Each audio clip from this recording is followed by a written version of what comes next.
Oh, yikes. There will be a 20-second delay between our conversation and YouTube, by the way. Okay.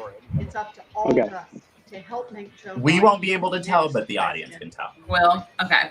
All right, so 5, 4, 3, and thank you for being part of doing what you do. Okay. So join Now me it's in live. They're supporting playing the video. Joe, and let's get this done. Let's get to work. We're all in this together. Now's the time to fight for what we believe in. So join us.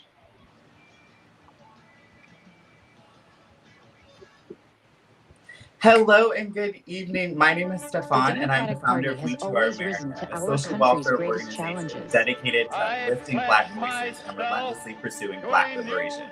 I am so excited to welcome you to our second panel tonight of our Power of the People Building a Better Future panel covering the Democratic National Convention. Tonight's keynote addresses will feature 17 of the Democratic Party's rising stars. Democrats hope to show it can keep up with the diversity of ideas and perspectives of its newest leaders. Last night, we heard from Vermont Senator Bernie Sanders, New York Governor Andrew Cuomo, former First Lady Michelle Obama, made the case against another 4 years of a Trump administration in only the way that she could, saying he is the wrong president for this moment and that he constantly fails us. And it is what Obama believes, that it is our obligation to take ownership in our democracy to build a better future. I am so excited to dive back in with live coverage tonight with our amazing panel. Tonight we have, first up, we have queer and immigrant rights activist Luis Zulonga. How you doing, Luis? Is your mic live? Can I hear you? Hi, sorry, I'm doing great. How are you? I'm good. I'm excited. I'm fumbling through the first few words I see, so we're going to see if I warm up. Next up, we have Elijah Wilson, who's a native of Philadelphia, and he's a community change agent focused on improving the everyday lives of Black folks in his community. Elijah, how you doing? I am good. I'm good. How is everybody? I'm excited to dive in. The historic number of Americans. Next, we Thanks for having me. And now we have to overcome the odds once Next, again. we have the amazing Allison Wiseman. She is a graduate student of political science at American University, and she's currently an Amy McGrath for Senate intern. How you doing, Allie? I'm doing good. I miss seeing you and Emma's faces in person, but we're supposed to keep going virtually. I know, and it's so sad thinking about that we're going to have to do another 6 months virtually. I know. Speaking of advocate, ally, podcast host, co-director of the Alliance from W2AA America, Emma Mott, My Life, CJ Craig. How you doing? Good. Happy to be here. So happy to be here. So I'm excited to dive in. I have the convention up on my screen. Nothing started yet. So, tonight's theme is Leadership Matters. The Democrats hope to prove that Joe Biden is the only person right now that can unify our country and put us back on track.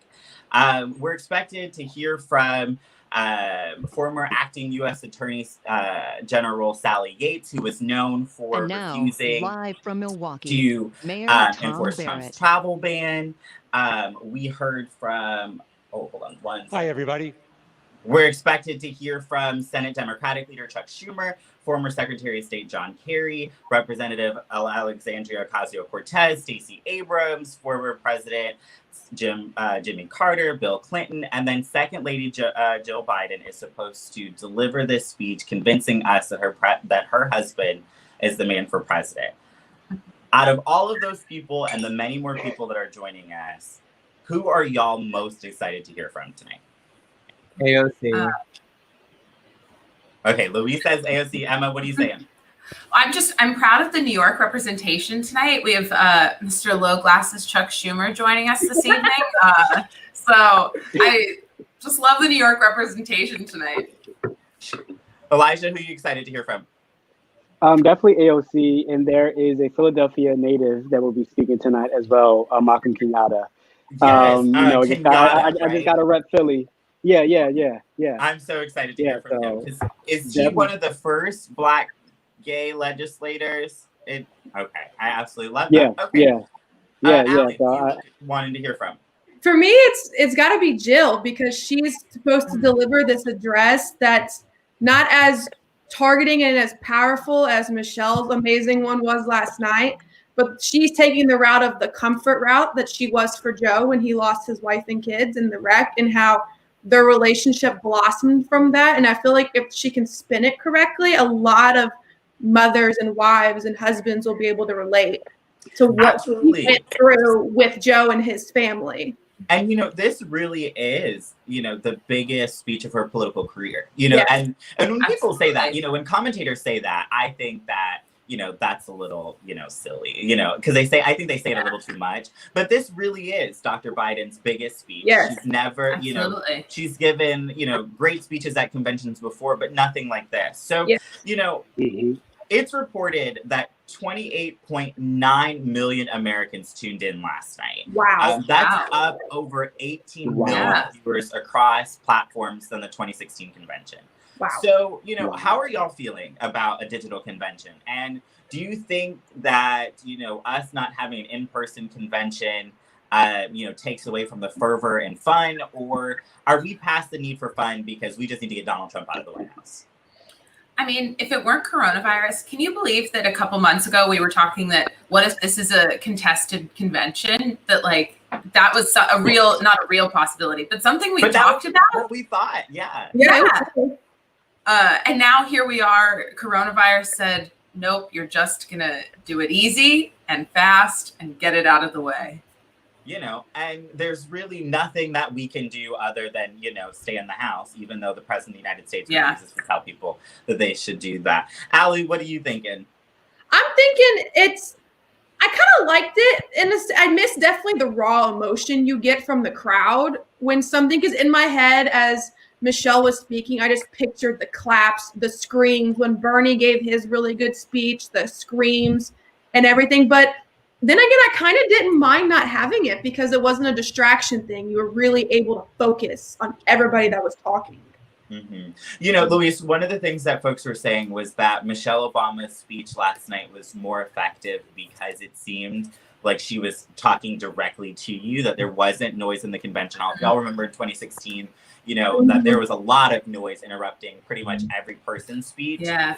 Michelle Obama was one of the, folks that was able to calm down the convention hall. But, Luis, do you think that people are able to connect more to folks, like even in this digital sense, because they, as Emma said, there isn't that pomp and circumstance? Mm-hmm. Yeah, I think so. I think the convention is very much so political theatrics, like the traditional convention. Whereas without that, with focusing on just the person, and it's a more intimate address, which I think is what she's perfect at, is just speaking very personally and intimately. I think people enjoy it more. And I think right now it's just not a time for political theatrics, so it just resonates with them. I love that. Yeah, I agree. I think we are past the time of theatrics. Let's go ahead and listen in to this first part of the convention. I believe they're starting the call of the states. Let's see. The Democratic National Convention, along with my friend and colleague, Congressman Barney Frank. The Rules Committee met the last week of July to adopt the convention rules of procedure, officers, and agenda. The committee approved the rules that will govern the convention. These rules are based on a long-standing... Okay, no, they're not talking about anything super important, so let's just jump back in. So, as I said, tonight the convention secretary will call the roll of the states, where each state delegation will allocate their support to Joe Biden and Kamala Harris. They're supposed to come out of this as our nominees, although many states are not bound, to support who their states delegates are going, or their states votes went to. Yeah. So there's definitely, we're going to see some folks still casting votes for Bernie Sanders. We're still going to see folks for people that were up and down the ticket. I'm sure that there might even be a few states who, call for Kamala Harris to be thrown in nomination for president, right?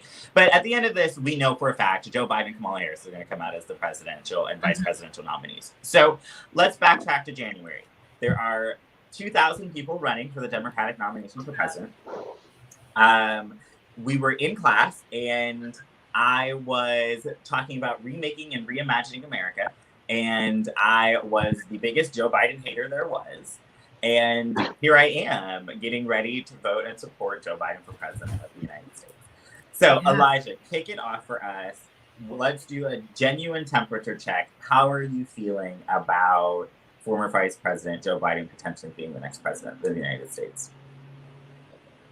And I feel like that's such a loaded question. And I feel like there's so many ways that I can think about it. Like if I wanted to be like less emotional about it, I would just say I just want to get Donald Trump out of office, right? And this is our conduit for it to happen, right? But we understand that like politics and whatnot isn't non-emotional, right? Yeah. And so when we choose these people, right, we choose people in whom we can see ourselves really getting behind. And I know, so when Joe first started out, funny enough, I actually wanted to work on his campaign because I was this young, vibrant Black boy. It was like, oh my God, presidential campaign. I couldn't work for, Obama's, right? But I would love to work for somebody. And the more I really started to understand and really look at Joe, I was like, this ain't it. I said, this ain't it. And like all throughout the election, I was like, he's not going to get the nomination. Like he's barely campaigning, right? Where has he been at, right? Everyone was in Iowa. He was, I guess, in South Carolina. I don't know where he was, right? No one saw where he was, right? New Hampshire, I don't know, right?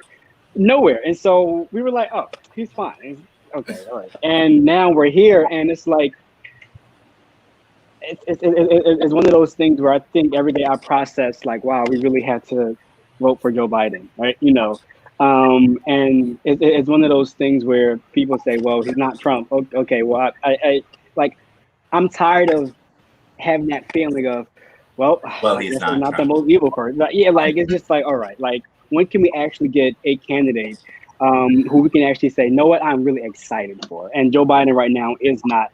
And I am specifically saying Joe Biden. I think Kamala is a different entity of her own. And so Joe Biden in himself, I could do away with, but I'm still going to vote. Luis, you are nodding your head. How do you feel? Yeah, I mean, I completely agree with that. A year ago, I would have told you like Joe Biden is never going to be president of the United States because this is like his third time running. He's just been kind of like a VP, kind of in the background person, but he's like, I mean, Donald Trump has got to go. Like, there's just no other comparison. It's just not a comparison. Like, I'm over like the whole lesser two evils thing. I'm like, how can you just compare anyone to Donald Trump in the evil scale? I mean, I think it's just it's not like the best choice, but it's the only choice that we have. Yeah. Allie, from class, and not even just from class, you supported a progressive, Senate candidate in Kentucky. How are you reconciling Joe Biden? It was at first, kind of like everyone else, I didn't quite think Joe was going to be the nominee, and he sure wasn't my first four choices. But in Kentucky, it's kind of like one of those things right now with Joe. You have to settle. And in Kentucky, I did support Charles Booker in our primary, big advocate for him. And what's helping me is knowing that he's not going away and that he is still working hard. His voice is still being heard down here. He is making Amy work for his people, his endorsement and his support, which is how it should be.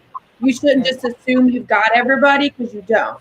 Absolutely. And I kind of see that with Joe towing, having Bernie be really strong last night and saying, like, Joe himself might not be the progressive, but he'll surround himself with the people who are, that can help motivate him to keep going farther left if he needs to go. Yeah. And that's what's been getting me through it here in Kentucky with our Senate race, because we have obviously a very big Senate race going on down here.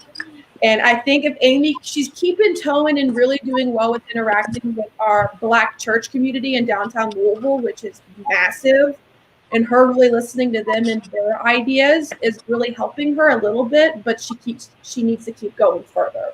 Yeah, absolutely. And we're going to jump in because I do want to talk about that race a little later.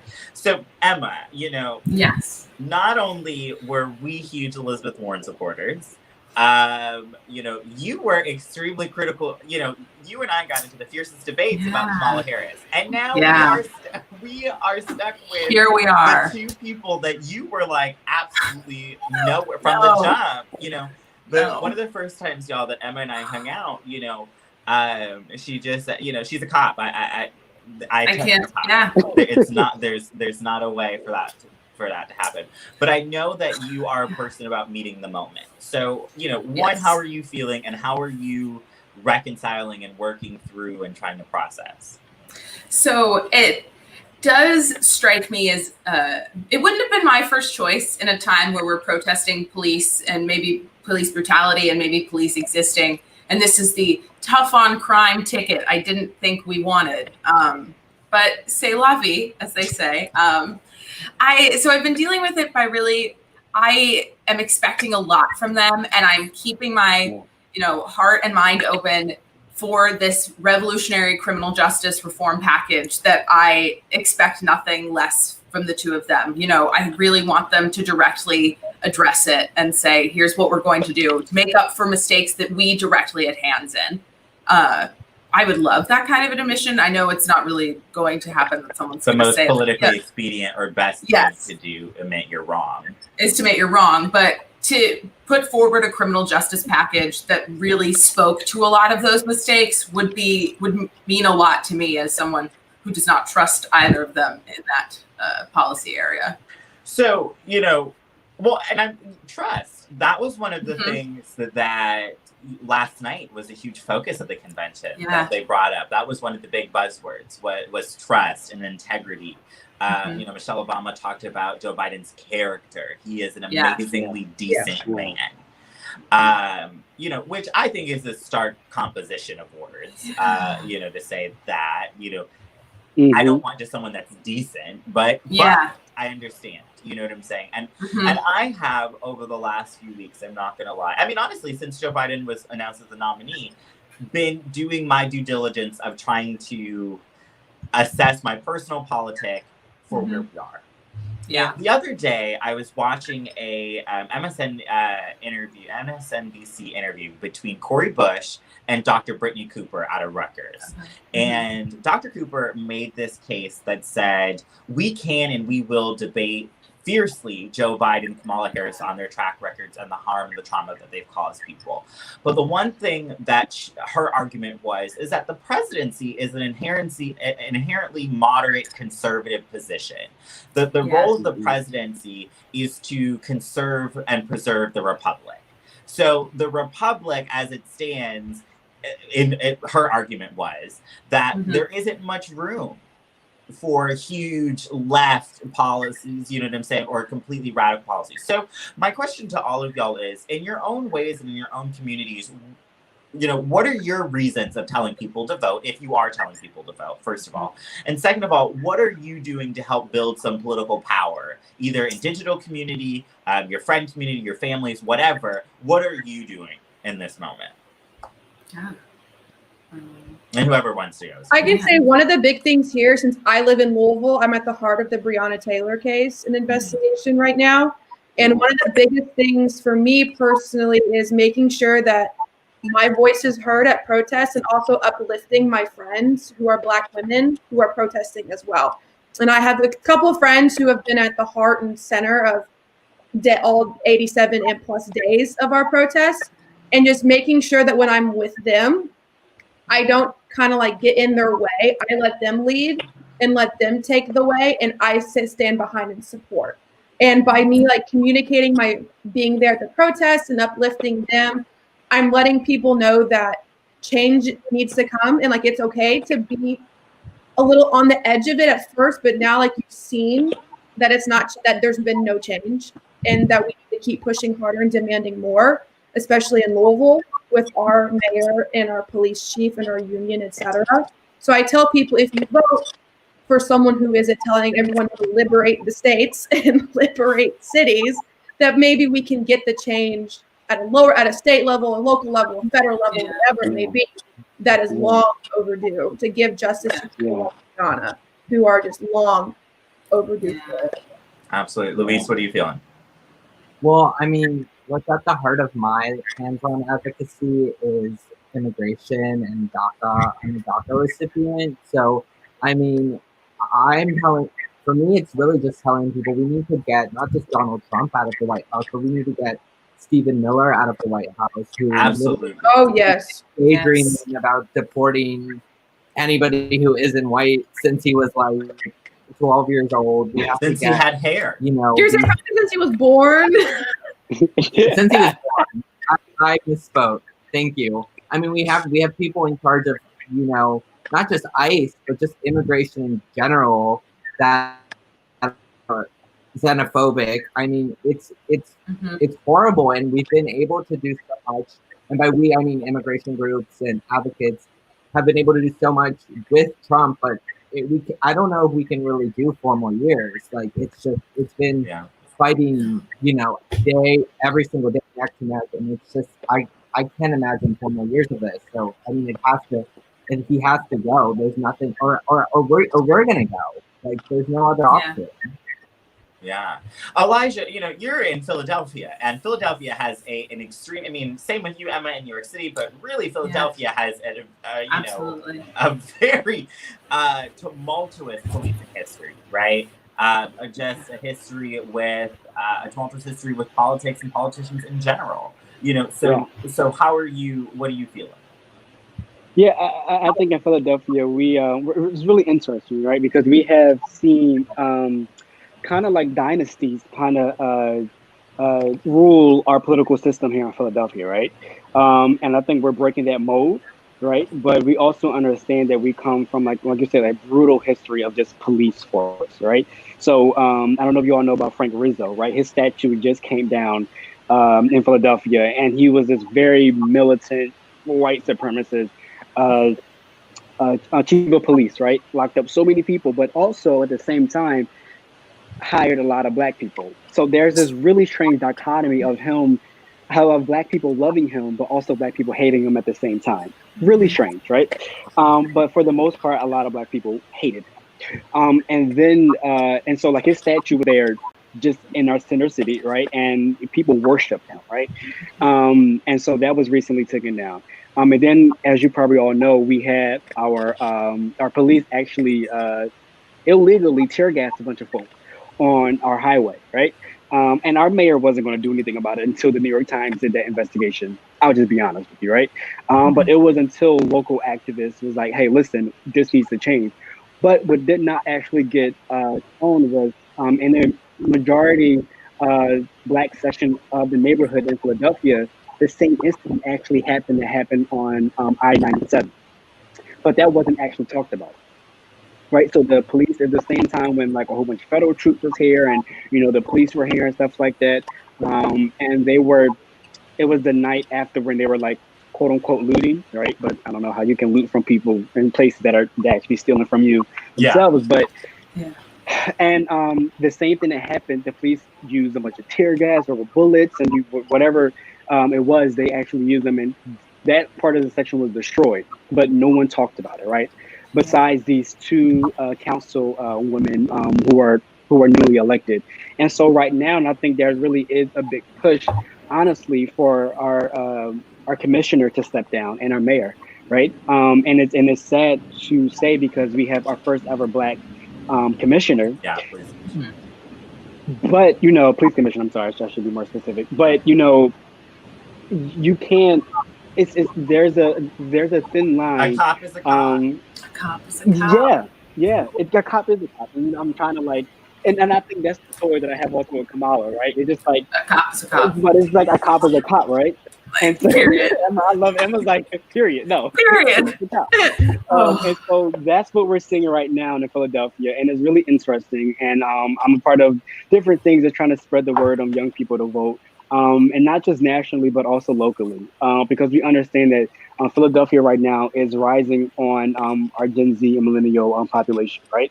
And so reaching that portion of the community, right, especially Black and Brown folk, young folk, and really saying that, listen, you can change the political landscape if you actually get out and vote, right? And so that's been a big push, and not necessarily the overarching theme of, yes, get Donald Trump out, but also get this now mayor out, right? If we don't want you vote for something, right? And so that's really what's been the push so far in Philadelphia. And I don't know if y'all seen, he actually put a mandate, because evictions are steady rising here in Philadelphia as well. There is a housing tenant right in the middle of a park down in South Philly, I believe. And he basically was like, y'all need to remove them. But these people have nowhere to go, right? Yeah. So there was a big protest to actually keep the people in the tenant, actually makeshift tenant, actually safe. And so that's basically what we're dealing with in Philadelphia. Just a bunch of stuff. Well, there is nothing that I think, communities just can't idly stand by. And I think that that's something that the pandemic has really proven over the last few months, is that, not only the COVID pandemic that's been happening for a few months that the president was lying about, but the, racial pandemic, the pandemic of white supremacy that has been plaguing this country for 400 years, and it's been avoided and lied and not talked about. So, Emma, speaking of, question for you. Yeah. How do we, for example, Mike Bloomberg is expected to talk. Which I will never forgive him for. Yeah. Like, I know. Didn't you say he was going to give us billions and billions and billions of dollars? I'm still waiting on the check. This man could pay. He could pay off the postal, my student loans, your student loans, your student loans, and not even have a dent. Not even make a dent. We are going to check into the convention because Stacey Abrams is talking. I want to hear what. Oh, Stacey. Crisis just like he's done before, or a man who only knows how to deny and distract, a leader who cares about our families, or a president who only cares about himself. We know Joe Biden. America, we need Joe Biden. To make your voice heard, text VOTE to 30330. In a democracy, we do not elect saviors. We cast our ballots for those who see our struggles and pledge to serve, who hear our dreams and work to make them real, who defend our way of life by protecting our right to vote. Faced with a president of cowardice, Joe Biden is a man of proven courage. He will restore our moral compass by confronting our challenges, not by hiding from them or undermining our elections to keep his job. In a time of voter suppression at home and authoritarians abroad, Joe Biden will be a champion for free and fair elections, for a public health system that keeps us safe, for an economy that we build back better than before, and for accountability and integrity in our system of justice. We stand with Joe Biden because this isn't just about defeating Donald Trump. We are in this to win for America. So let's get it done.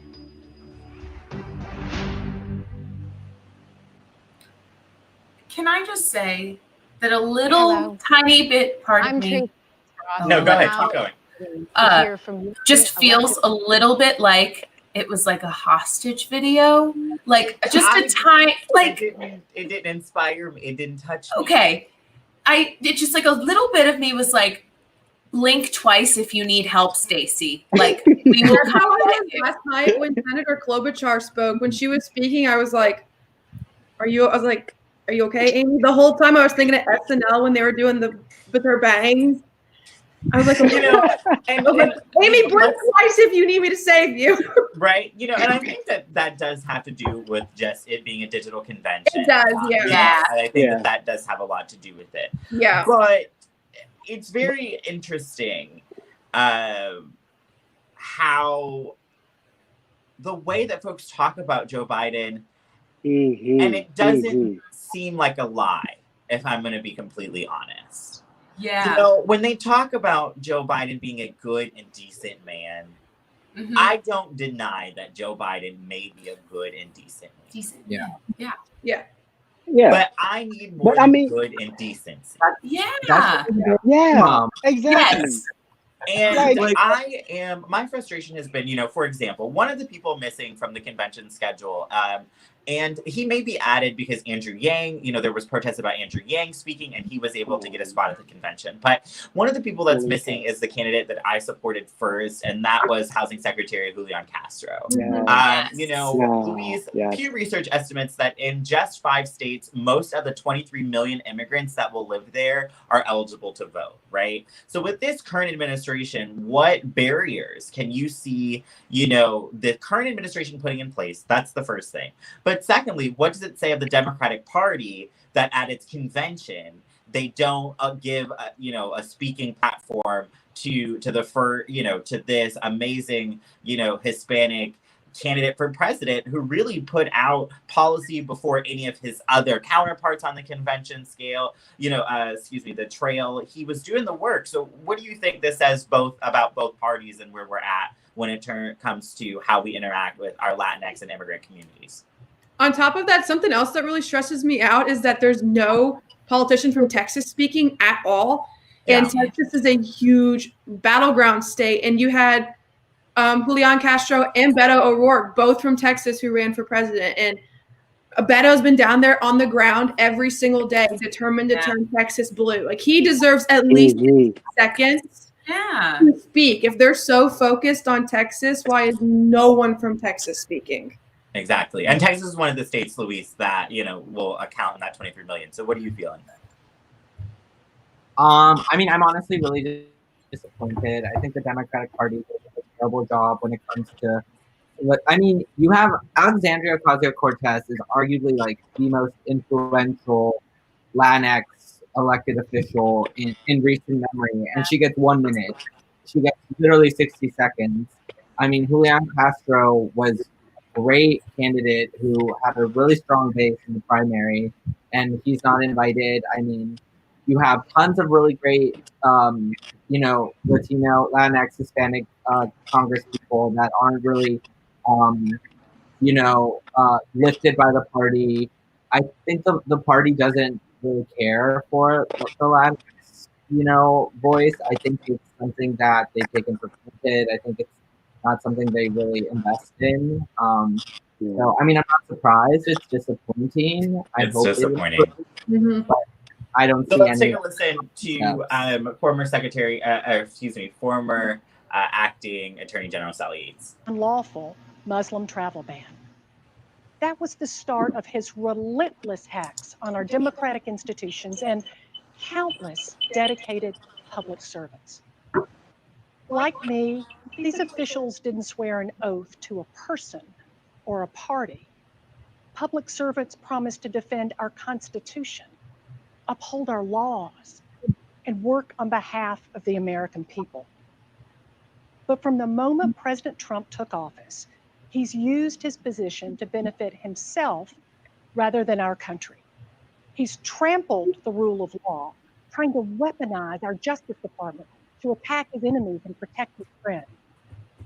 Rather than standing up to Vladimir Putin, he fawns over a dictator who is still trying to interfere in our elections.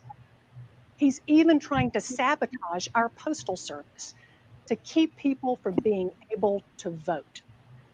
His constant attacks on the FBI, the free press, inspectors general, federal judges, they all have one purpose: to remove any check on his abuse of power.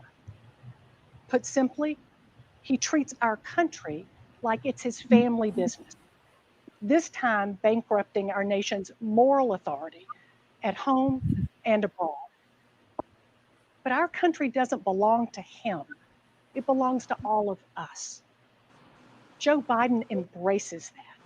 He has spent that Joe Biden, the good moral leader that can bring us through this moment. Never back down from a challenge. It's hard being a Democrat sometimes because it truly is the party of like, we're so nice and good. At least we're not him. Like, service. How do you win rather on than that? giving people something to believe in? to fight for, to live up to, you know? And that's something that I feel like Bernie Sanders was really able to do. And on a lot of these young, or not even just young, but these newer elected officials, electeds that are coming in, that are saying, it's not just about getting Donald Trump out of here. It's about building, you know, a better future, as the name of our panel suggests, you know? So I think we're gonna pull away from Sally Yates. What do y'all feel, you know, if you were on the, you know, on the Joe Biden campaign, you know, if they called you in, what would you tell them should be their focus right now? You know, less than 100 days away from the convention. Emma, what is your first thing? What are you walking in there and telling them? That you need to be more vocal on not why you're not him, but who are you? I think they're not doing enough to talk about their platform, what they want to do. They're so focused on, we are not him. We're not Donald Trump. Like, don't vote for us because we're not Donald Trump. Well, hopefully you're not Donald Trump, but who will you be on January 21st when you are the president? You haven't told me that yet, you know? I want more of who they are and what they're going to present for us than who they aren't.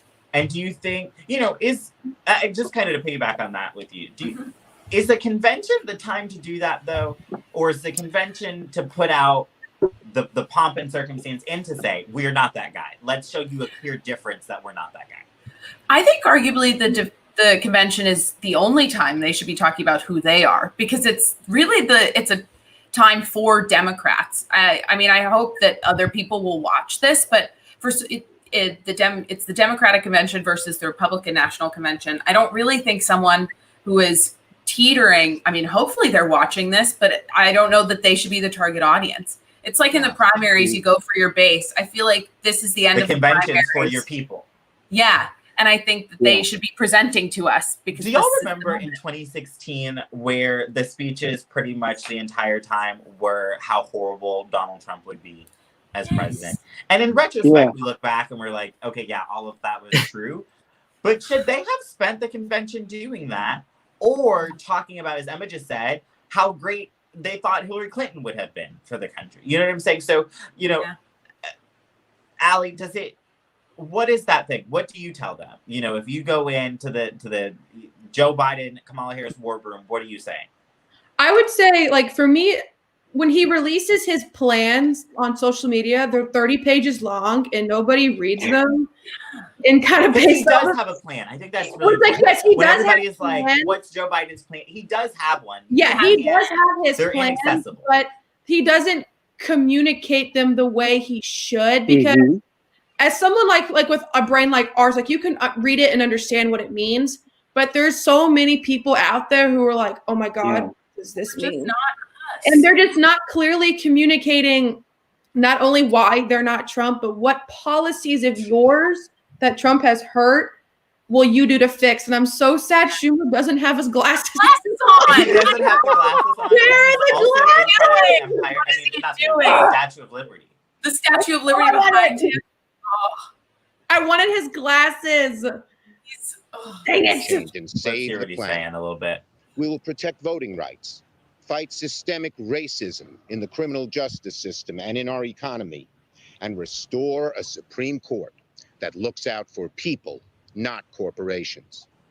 We'll rebuild our infrastructure and make sure every home, from inner city to rural America, has broadband. We will save the post office and once and for all defeat COVID-19, this evil disease. And, beckoned by the lady behind us, we will reform our immigration system so that immigrants yearning to breathe free will at last become American citizens. The one thing about Together, Charles Schumer, we can reignite the hope he's going to be once felt excited by and giddy millions of about men and giving the women, speech. Okay, huddled masses on creaking ships, who glimpsed this mighty woman with her torch, knowing they could build a better life here in America. And out of this long national nightmare, America will finally awaken to a brighter future and a new day. Luis, what's your advice? What are you telling the Democrats, Joe Biden, Kamala Harris? What's your advice if you're in their war room? I mean, I would echo what everyone's saying. I think people don't really know Joe Biden as much as, at least people in our generation, younger people. I mean, I think older people definitely know Joe Biden because he's just been around forever. And I think a lot of people know the kind of more sympathetic elements of his life that are really, I mean, I can't imagine going through a lot of the things he's gone through. And I know they're going to talk a lot about that tonight and in the nights to come. But I think we need to know more about who he is as a warrior, who he is as a leader. So I want to see more of that in the coming days because being Obama's VP will just take you so far. Like you need to know. And honestly, not even far enough. That there is. I think that we're finally moving further away from the Obama presidency to actually look at its ramifications critically, right? As we should. Exactly, to be able to look and say, this is where we are. Because, something that the party has to reconcile with is that, yes, Donald Trump is extremely xenophobic and his policies are extremely hateful. Yeah. But under, a Obama-Biden administration, we deported more folks than ever before. That is something that we have to reconcile with, especially as our electorate becomes more and more diverse and it actually begins to look like America. That's something that we really have to work on. And, what does it say about our party, that people like John Kasich and last night there was a huge sense of Republicans for Joe Biden. What does it say? When they are the people that the Democratic Party is trying to win over.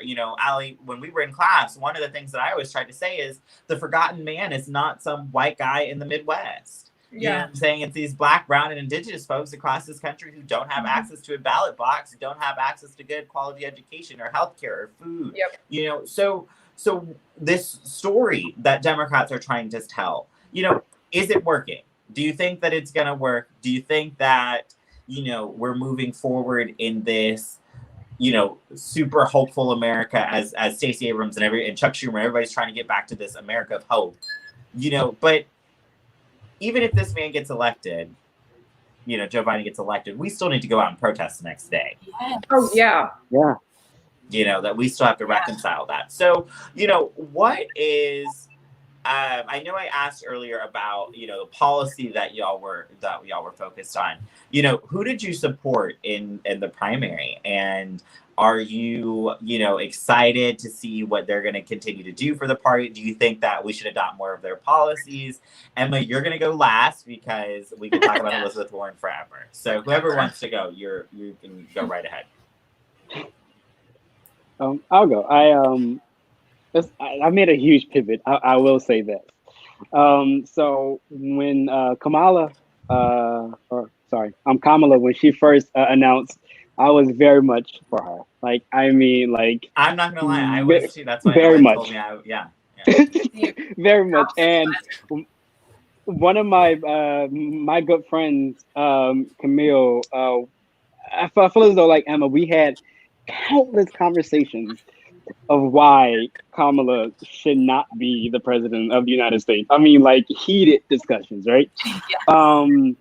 Very heated, right? And her argument was bro, she's a cop, right? And I'm well, you got to think about the red tape that she also, how she, traversed her career from being DA to being AG to being a senator. And while she was a senator, some of her policy changed and stuff. I would just no, you have to see the intersectionality of things, right? And the more I really was looking, I'm while Kamala may be a decent person like Joe, I made a hard pivot to Warren, right? Because I know I wasn't Bernie, right?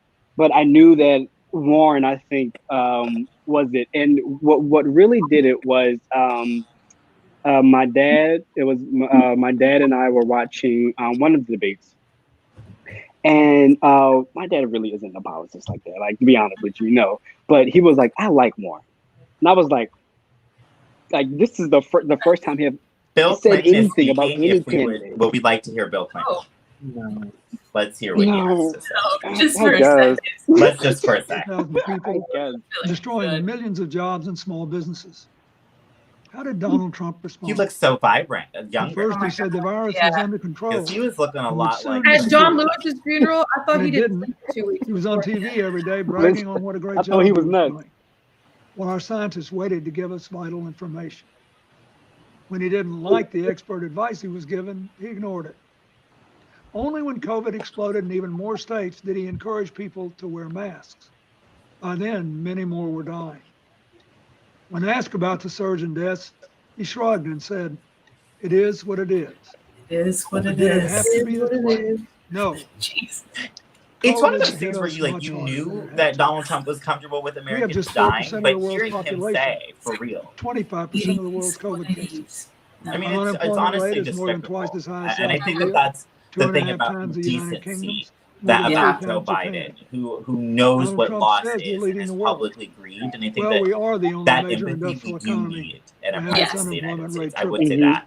You know, I At a time like watched this, the Oval Office should be a during the command Charleston center. shooting when Barack Instead, it's a Obama gave storm the center. eulogy of So Clementa yeah. Pinckney, you know, and he Yeah. sung Amazing Grace. I watched that Yeah. speech. I watched that eulogy last week, and for a moment, I remembered what it was like to have a president be able to speak to a nation and say, Yeah. "This is where we're at, but this is where we should Yeah. be. Here's how we reconcile our past." Today watching TV, Yeah. zapping people on But social anyways, media. back to Bill Clinton. I You know, Bill Nine Clinton's supposed to be the distracting and explainer in unworked chief. race. You know, If you're trying Yeah. to entertain or his inflame, 2008 convention, we're in a he made real the case for crisis. Barack Obama It's in a an way epic that like the only House Bill of Clinton Cards. could do. Mhm. COVID just doesn't 2016, respond to anything.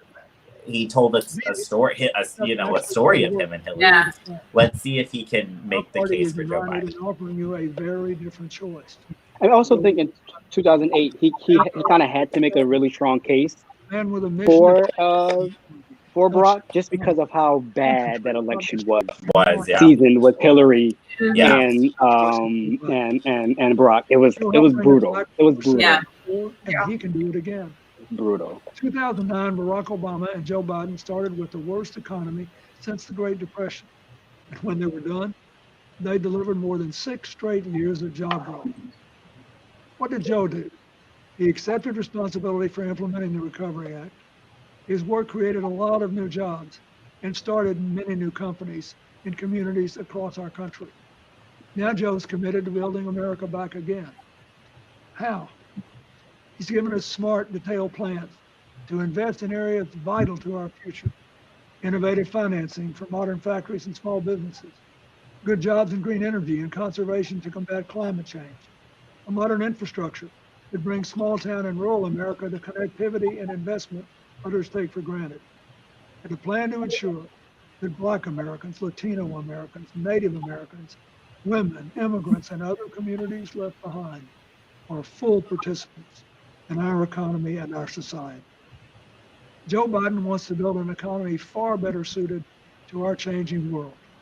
Better for young people, better for families working and raising their kids, better for people who lost jobs and need new ones, better for farmers tired of being collateral damage in trade wars, better for workers caring for the sick, elderly, and people with disabilities, better because of a living wage and access to affordable higher education and health care, including prescription drugs, and to child care, a secure retirement, and You know, they keep talking about affordable health care. They are making sure that we know that Joe Biden does not believe in Medicare for all. Yep.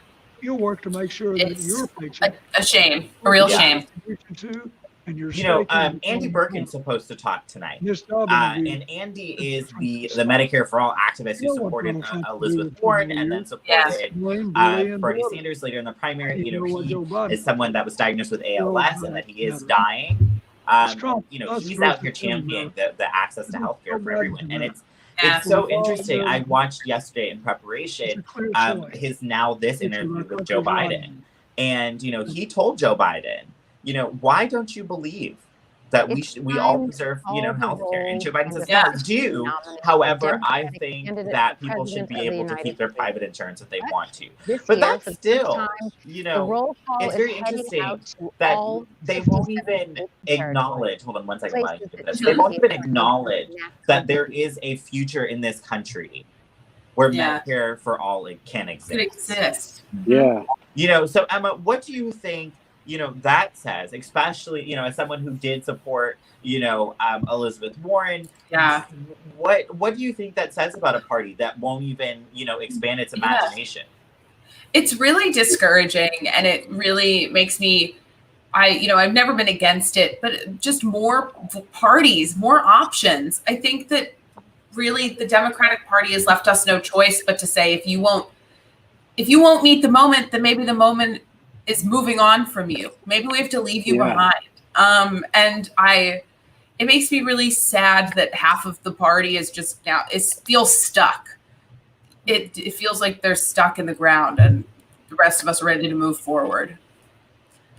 We don't have to listen to Tom Perez. Oh no, absolutely. I was impressed. Oh no. Oh, okay, good. Oh, there was no way. I used to intern at the DNC. That's a whole different story. It's a whole different story. Like, go ahead, Emma. And it's actually so interesting, and that's actually a good moment. Because, y'all remember, Tom Perez ran against Pete Buttigieg that should be the DNC chair. Mm-hmm. And I wish Pete Buttigieg, now I don't want him to be because you changed, you remember when Pete was wanting to run, he was wanting to change how we nominated people to the Supreme Court and how long they stayed on the Supreme Court. He was one of the first people talking about huge judicial reform. I mean, huge reform in the country for the party. And he would have been a person to really steer us in an amazing direction years ago. But then, you ran for president, you ran to the middle, and you pooped it. You pooped it. So that's really my question is, Allie, as someone who lives in a southern state, we just saw Bill Clinton. Bill Clinton, this white boy Democrat from where is he from? Arkansas. Who became, was a governor, then went on to be president of the United States. We haven't had a Democratic, president from the South. Him and Jimmy Carter is what we got. Do you think that Kentucky is ready? Kentucky and other southern states are ready for progressive politics, even especially noting that progressive politics would most benefit Southerners. That's what cracks me up the most is with Kentucky. Everyone knows Mitch doesn't care about Kentucky, but Kentucky refuses to believe that Mitch doesn't care about them, and it's so frustrating.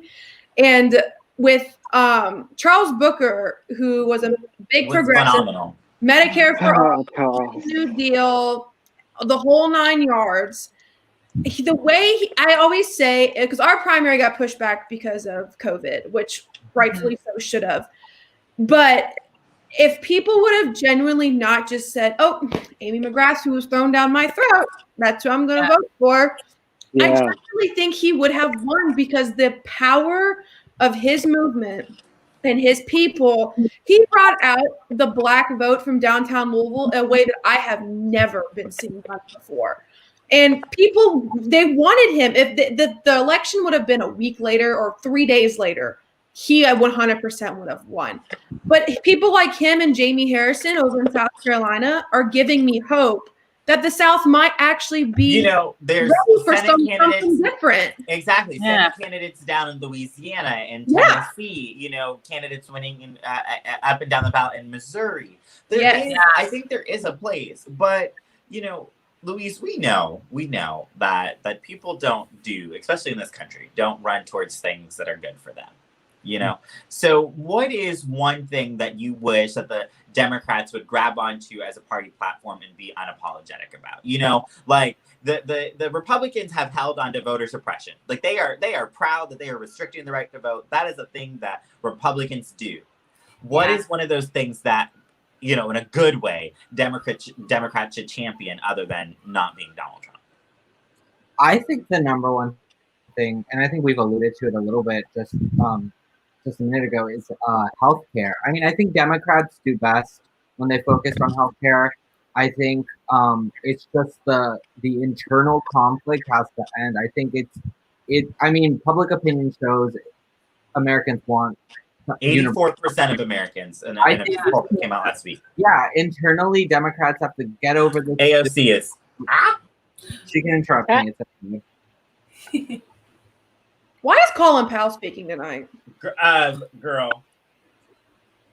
Working to establish 21st century social economic, and human rights, She does. including guaranteed health care, higher education, living Yep. wages, and labor rights She pulls the for low gun all off so people well. I in the hate it. United States. Oh my gosh. A movement striving to smart. recognize and repair the wounds of racial injustice, colonization, misogyny, and homophobia, and to propose and build reimagined systems of immigration and foreign policy that turn away from the violence and xenophobia of our past. A movement that realizes the unsustainable brutality of an economy that rewards explosive inequalities of wealth for the few at the expense of long-term stability for the many, and who organized a historic grassroots campaign to reclaim our democracy. In a time when millions of people in the United States are looking for deep, systemic solutions to our crises of mass evictions, unemployment, and lack of health care, en el espíritu del pueblo, and out of a love for all people, I hereby second the nomination of Senator Bernard Sanders of Vermont for President of the United States of America. I knew she. Thank you, Mr. King and Representative Ocasio-Cortez. We now I turn love to nominating and seconding speakers for Vice President Biden. In a moment, we'll hear from Senator glad. who holds the And Delaware see, Senate seat. and I think that's what is so important is that we have, and I was just telling this to somebody, I'm like, AOC is truly one of our greatest politicians that we will ever have, right? And I say that because she sticks to her cause, right? She does not waver, right? And I think it's important to see that because she's not brought out by all these corporations that she's going to say, listen, this is who I am. It's almost as like when you go into a job, right? And you say, listen, I'm bringing all of me. She's saying, I'm bringing all of me and everybody else, right? Who also now have gotten me to this position. And so for her to do something like that is so transformative on a platform that says, you must stay in this box. You must stay in this little in this little area. We're going to give you 60 seconds because we understand the power that you have, right? That's the one. And so the power that you have, we want to limit that. But she said, no. Yeah. Emma, how are you feeling? I truly think there's power in representing in the way you feel is best, as opposed to representing the way you're being told to represent. I think that, yes, you should listen to your constituents, but they put you there. There's trust there. You're elected to represent, and I think that she just sticking to her guns. She knows what she's doing, and it speaks a lot. It means a lot that she knows what she's doing, and it's a purposeful choice. And that right now, purposeful choices. She really is. Yeah. Like meaningful choices like that. I mean, I agree with this choice, but even if I didn't, just making a bold choice right now, I think it really stands out and is really powerful. This was the first time I felt moved all evening. Yes. That was great. Yeah.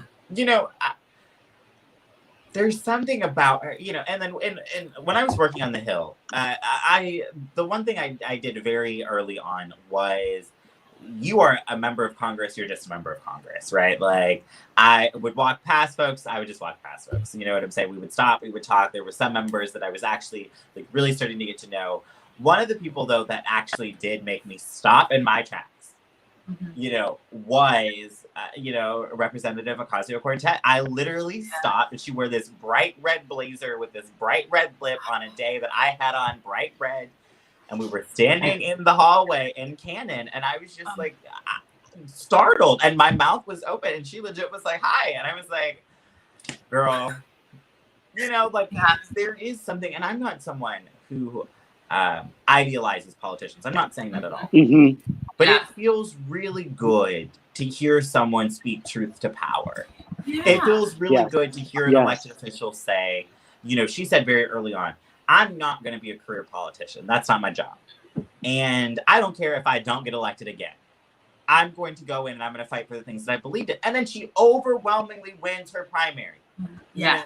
The same for every person in the squad, and the squad is expanding. So what does that say? You know what I'm saying? Elijah just talked about it a lot. There is this push everywhere in this country to silence, women folk, but women folk of color especially. But Yes. they keep coming back and I'm here. And now, for the first time ever, we have a Black woman, an Asian, American woman, that's a South Asian American woman that's about to accept her party's nomination for Vice President of the United States. Like, what does that, how do we, Yeah.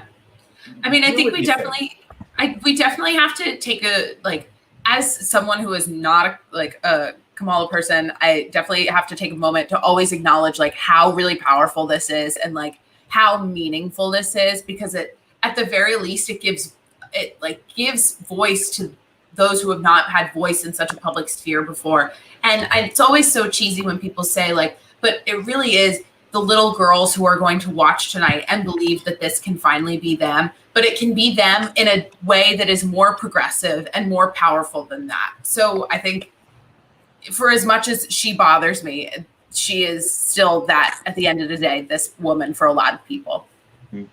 My question is, with what AOC just said, to me in my brain, it kind of contradicts everything Bernie said last night. So like, how is is there what's that going to mean now for a dialogue surrounding Bernie? I think that what it does say is I am with these things. This is what I believe in, that people should have access to. Regardless of who the president of the United States is, this is what I'm fighting for. I am here, and I think this is the thing about a lot of progressive politicians. They give credit where credit is due to Senator Sanders for getting them into this ring and arena and giving them the language necessary to compete in progressive politics the way that they are. However, I do understand that, you know what I'm saying? But also I think, if the Democratic Party is going to proclaim to be the big tent party, and if they're, if they love being loud and rambunctious, they're going to have to make room for people at this convention tonight to still say, Joe Biden's what we got. At the end of tonight, I think the Democratic Party will be unified. I think that's just what happens after the roll call of this. Yeah. You know what I'm saying? That there's no more of this back and forth. Here's the official nominee. And I know for me, I have taken months to reconcile. You know what I'm saying? So for me, the bitching is done. Now it's heavy critique. It's looking at these policies up and down. It's, having community conversations like this. It's engaging and raising the public debate. Because, Emma, one of the things that we said in the classroom a lot is that things will never change if we don't think they can. Yeah. We have to get to a place of raising public debate and consciousness. To have these conversations about what we're going through. If we're not every day talking about, radical police divestment and eventually abolition, then what's the, and these are, my thing is that these are frameworks. Abolition is a framework. It's to say, and this is why I was really disappointed that the Democratic Party didn't really look at abolition. You know what I'm saying? That didn't really think about this, because it's a framework to say, we're going to put every person through, we're going to make sure people have access to good schools. We're going to make sure that people have access to good food, every resource that they need. We're going to, we're going to get into communities and do the work properly. We're going to start taking police off the streets. We're going to start taking police out of the schools. That's a good framework. And that's not to say, prisons won't be gone tomorrow, but they will be eventually. You know what I'm saying? So we're hitting the roll call of the states, so let's go ahead and take a 15-minute break, and we'll be back here at 10:05. How's that? Sounds good. Sounds great. Just go ahead and mute your mics just to make sure that we don't hear nothing that's going on in your background. Sounds good.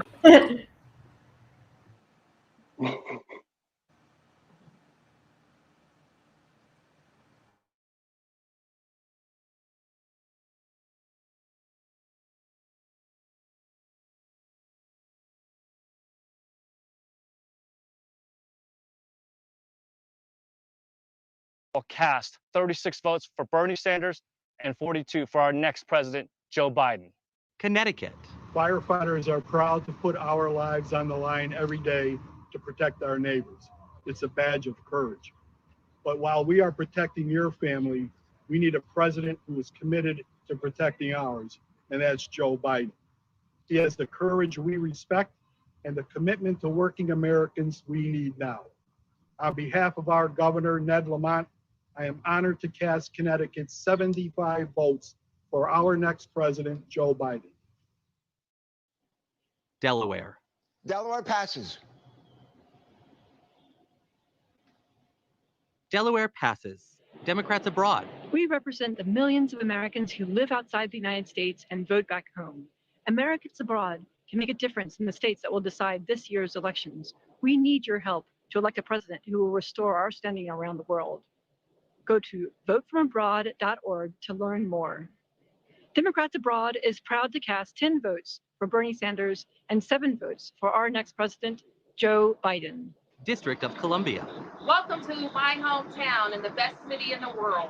Washington, D.C. is 706,000 residents strong. We raise families, pay taxes, and serve the United States military, just like every American in the 50 states. The House of Representatives just passed an historic piece of legislation to make Washington, D.C. the 51st state.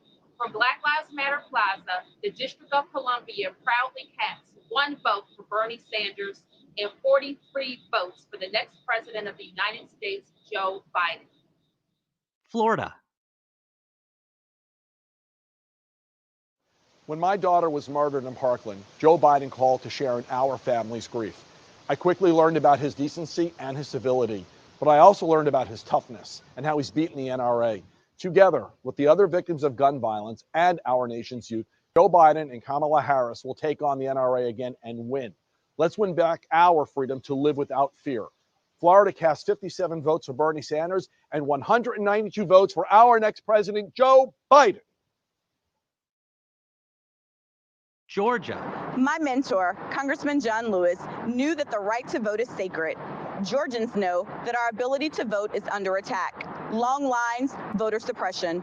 Donald Trump is even trying to slow down the mail and force us to risk our lives to cast a ballot. We will not be silenced. Take out your phone and text VOTE to 30330 and make sure your voice is heard in this election. From the cradle of the civil rights movement and in the spirit of good trouble, Georgia cast our 117 votes for our next president, Joe Biden. Guam. 70 years ago this summer, Chamorros became U.S. citizens. We are proud of our resilience, proud of our indigenous heritage, and proud to be part of this historic moment for our party and our nation. From the land where America's day begins, Guam cast 2 votes for Bernie Sanders and 11 votes for our next president, Joe Biden.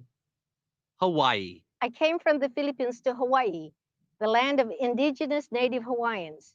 Today, I want to speak to my fellow immigrants, to the essential workers on the front line, to the service members who wear our flag, to the parents with big dreams for their children. No matter where we came from, immigrants belong in our country's long fight for justice. We belong in the America we are building together. Hawaii, birthplace of President Obama, cast 9 votes for Bernie Sanders and 23 votes for our next president, Joe Biden. Idaho. We're not waiting for Washington to act on climate change. Here in Boise, we know that clean energy doesn't just mean a healthier planet, it means good paying jobs. Imagine what we could do with a president that listens to science and leads with courage. Idaho cast 9 votes for Bernie Sanders and 16 for our next president, Joe Biden. Illinois. Discrimination has denied too many Black Americans the chance to own a home and build wealth. Joe Biden has a plan to end racist lending practices and help more people of color achieve the American dream of owning a home. This isn't just about racial justice. It's about stronger communities and more economic security for working families. Illinois cast 59 votes for Bernie Sanders and 122 votes for our next president, Joe Biden. Indiana. Here in South Bend, we once feared that our best days were behind us. But then we reimagined our economy with new jobs and even new industries. The Hoosier State is ready to lead America's recovery with our diverse communities, our talented workers, and our best in the world agriculture. Joe Biden's plan gives us a blueprint to revitalize industrial cities and rural areas alike. Indiana casts 2 votes for my friend Bernie Sanders and 86 votes for the next president, Joe Biden. Iowa. We were going to talk to you tonight about biofuels, but the powerful storm that swept through Iowa last week has taken a terrible toll on our farmers, our small businesses, and our families who are still without power. So while we have the honor of casting Iowa's votes, 11 for Bernie Sanders and 38 for Joe Biden, we also want to ask you to keep Iowans in your thoughts during this difficult time. Kansas. I'm a fourth-generation family farmer, but I worry about the next generation. Many of our young folks end up living from rural communities to find jobs. Joe Biden has a plan to help new farmers get a good start. And by funding schools and healthcare, he'll make sure that rural communities remain great places to live, work, and raise a family for generations to come. Kansas, the Sunflower State, proudly cast 10 votes for Bernie Sanders and 35 votes for our next president, Joe Biden. Kentucky. One day when I was 14, my mom wouldn't wake up. Calling 911, I was scared not only because she was sick, but because I knew we couldn't afford the bill. Thank God she survived. When I told Joe Biden that story in 2008, he promised to continue to fight for folks like us and got busy passing Obamacare. 2 years ago, when mom had a heart attack, we only had to worry about her getting better because Joe kept his promise. The Commonwealth of Kentucky cast all 60 votes for the next president of the United States, Joe Biden. Louisiana. This used to be an abandoned building. Now it's a thriving art studio, a community hub, a place where independent artists can make their name and parents can bring their kids during these difficult days of remote learning. Our cities are strong because our people make them strong. And our economy will come back because our small businesses will bring it back. Louisiana cast all 60 of our votes for my friend and the next president, Joe Biden. Maine. My American dream, I'm living it. A 25-acre organic farm on the lake, a roadside farm stand, and a bed and breakfast. My husband and I aren't corporate tycoons. We just want to make an honest living and feed our community. Small businesses like ours are the backbone of rural economies across America. Joe Biden has a plan to help more Americans, especially people of color, start their own businesses. Maine casts 9 votes for Bernie Sanders and 22 votes for our next president, Joe Biden. Maryland. Black lives matter. And when it comes to racial justice, Black opportunity matters. When Joe Biden rebuilds our middle class, he won't leave anyone behind. His plan, more capital for Black entrepreneurs. More funding for public schools and HBCUs. Banning racial discrimination in the housing market. And paying every worker a fair wage. That's building back better. Maryland. The home of Frederick Douglass. Cast 1 vote for Bernie Sanders and 119 votes for our next president, Joe Biden. Massachusetts. We need a plan to get the economy going again. Joe Biden will get the pandemic under control, create new jobs in manufacturing and clean energy, help small businesses and our restaurants recover, and build back better so that our economy is stronger and fairer than it was before. Massachusetts cast 30 votes for Bernie Sanders and 83 votes for our next president, Joe Biden. Michigan auto workers are the best in the world, but we'd be nowhere without Joe Biden. And a lot of folks wanted to let Detroit go bankrupt.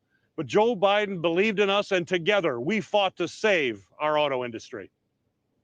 Now he's got a plan to create 1 million new auto jobs by investing in clean energy.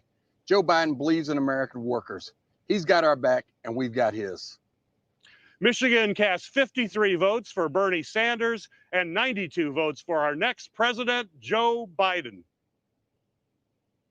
Minnesota. I'm here in Minnesota, the home of the headwaters of the Mississippi River. We know that a bridge shouldn't fall down in the middle of America, but it did. And we came together to rebuild it. That's what we do in America. That's what Joe Biden will do as president. He'll build back better. He'll cross the river of our divides and unite this country from our cities to our suburbs to our rural areas. And now we will virtually cross the great Mississippi to St. Paul to hear from my friend, Mayor Melvin Carter. Thank you, Senator. As the 46th mayor of a city that's more than ready for our 46th president, I'm proud to cast Minnesota's 31 votes for Bernie Sanders and 60 votes for our next U.S. president, Joe Biden. Mississippi. Tougaloo College reflects the progression of a people from slavery to citizenship to scholarship and leadership, contributing to Mississippi and the world. Our alumni are leaders like Convention Chairman Congressman Benny Thompson. Joe Biden wants to invest $70 billion in HBCUs like Tougaloo. Imagine what impact that could have on HBCUs. Imagine what impact HBCUs could have on America. Mississippi cast 2 votes for Bernie Sanders and 38 votes for our next president, Joe Biden. Missouri. As a member of the International Union of Bricklayers and Allied Craft Workers, Local 1 St. Louis, I love walking around the city and seeing the contributions that my brothers and sisters have made. We stand ready to rebuild our nation's infrastructure. And with Joe Biden's leadership, we'll create millions of new jobs, building back better. Missouri cast 28 votes for Bernie Sanders and 50 votes for our next president, Joe Biden. Montana. When COVID shut down my college, I came home to my parents' ranch to finish senior year online. But some days I can't even get a video to load or an email attachment to send. Without reliable internet, there's no remote learning, no virtual doctor's appointments, and just try starting a small business.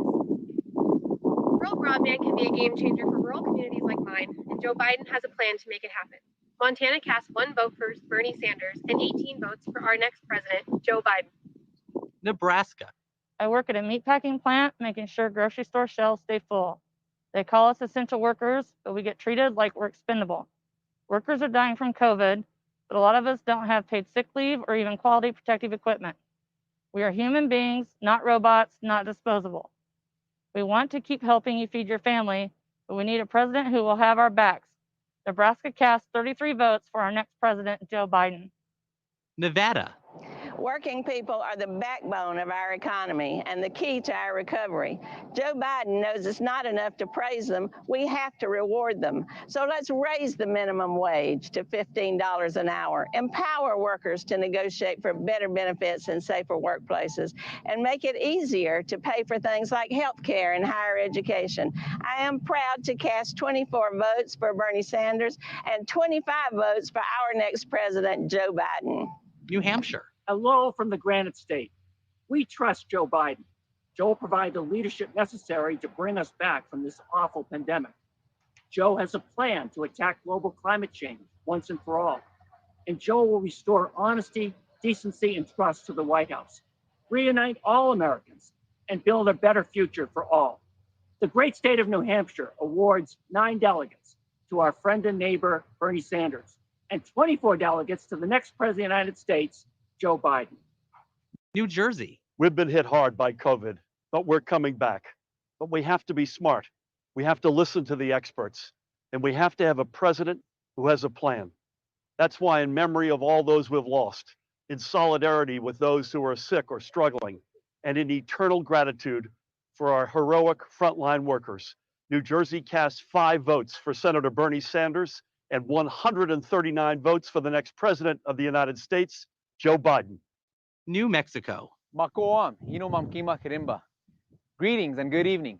My name is Derek Lente, State Representative, coming to you from the homeland of my ancestors here at the beautiful Pueblo of Sandia. New Mexico is a diverse state, home to 23 indigenous sovereign nations with a rich multicultural history. We are all united by the love of this beautiful place that we call home. And we believe that we this owe is it interesting. to the next Doing this generation little to protect tour the around the natural and country. cultural resources that are their inheritance. And to that end, also respect tribal sovereignty. I know, I've been enjoying New Mexico it. proudly casts 4 votes for Bernie Sanders and 42 votes for the next president of the United States of America, Joe Biden. New York.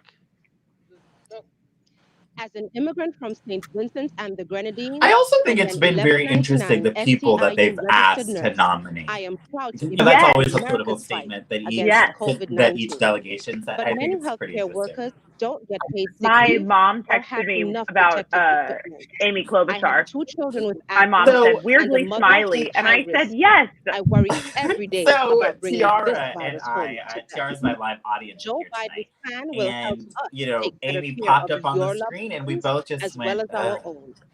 Along with Lieutenant Governor and Pete Buttigieg. New Same York thing. I was Yeah, like, what are they doing? But I get it, I get it. They represent their and states. I get it. But like, 270 seconds for our next president, Joe Biden. I can't imagine if Republicans did do this. Like, it would just be a bunch of white men for like every. Oh, yeah. We're gonna It see is that next gonna week. be a bunch of white men. It would so like you wouldn't be able to tell what state you're looking at all. And it's ridiculous. So and this is a good thing.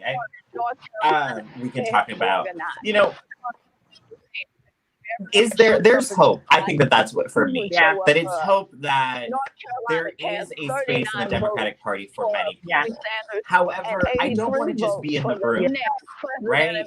I want every bit of me, as Elijah was saying, when you go to a job interview, you say, this is all you get.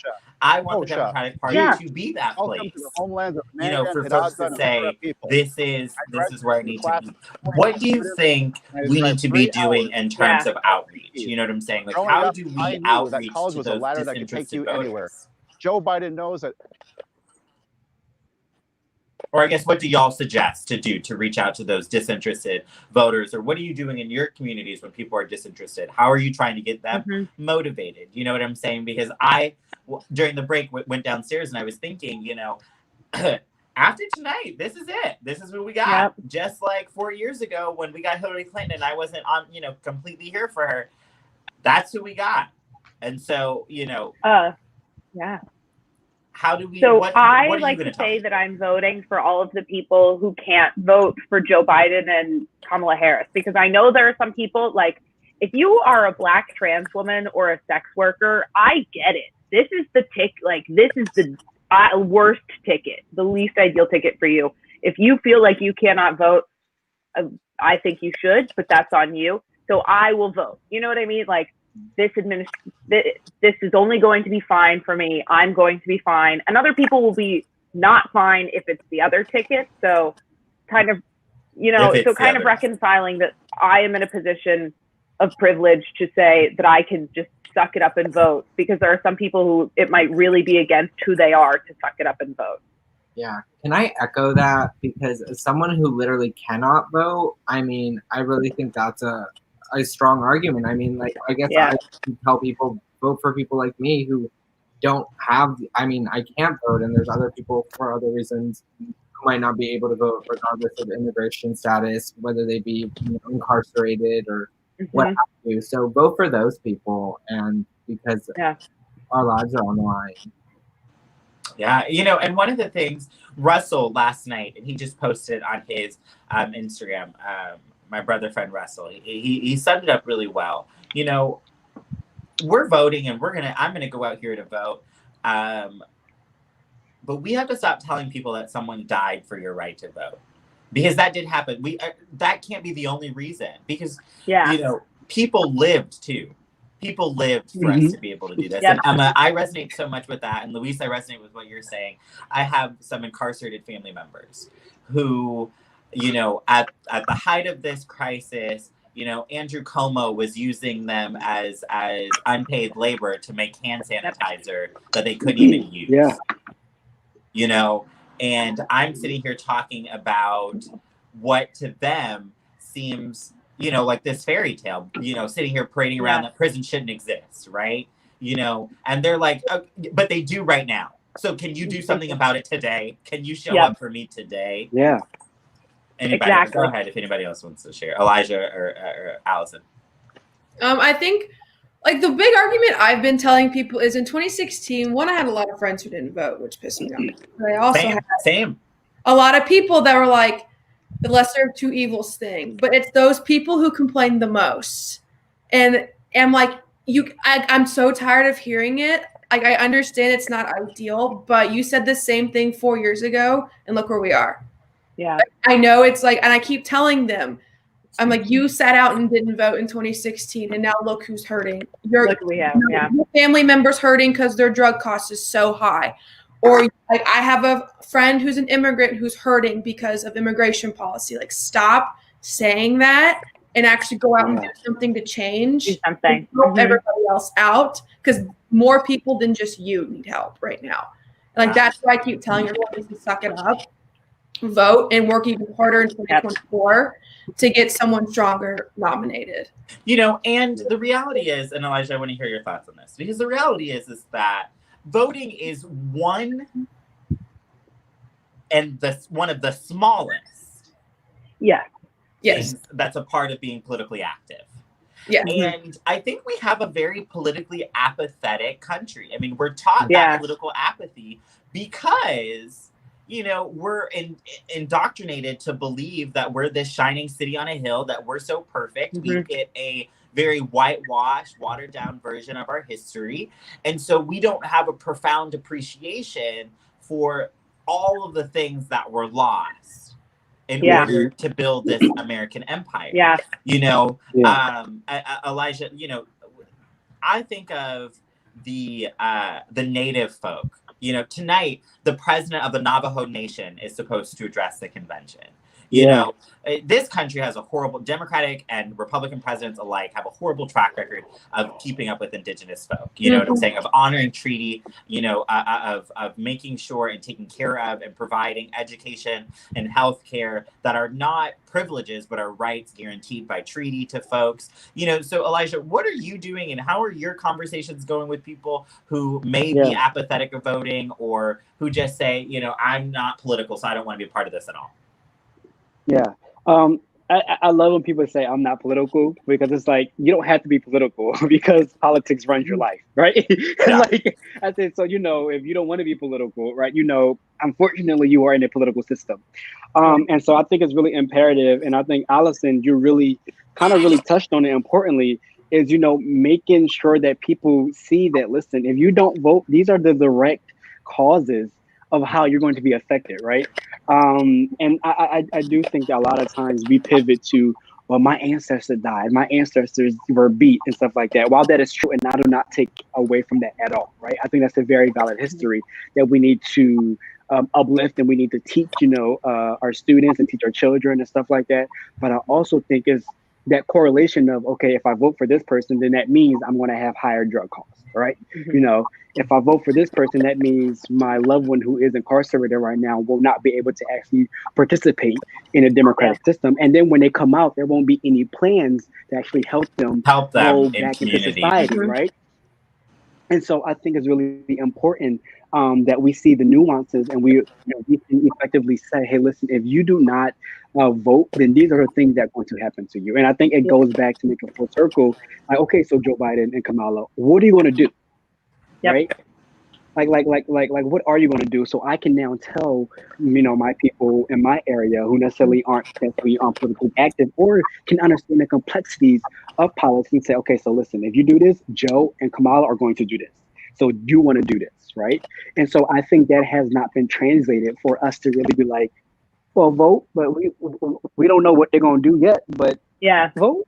And so it's hard to be able to get that across to people who are marginalized, especially, right?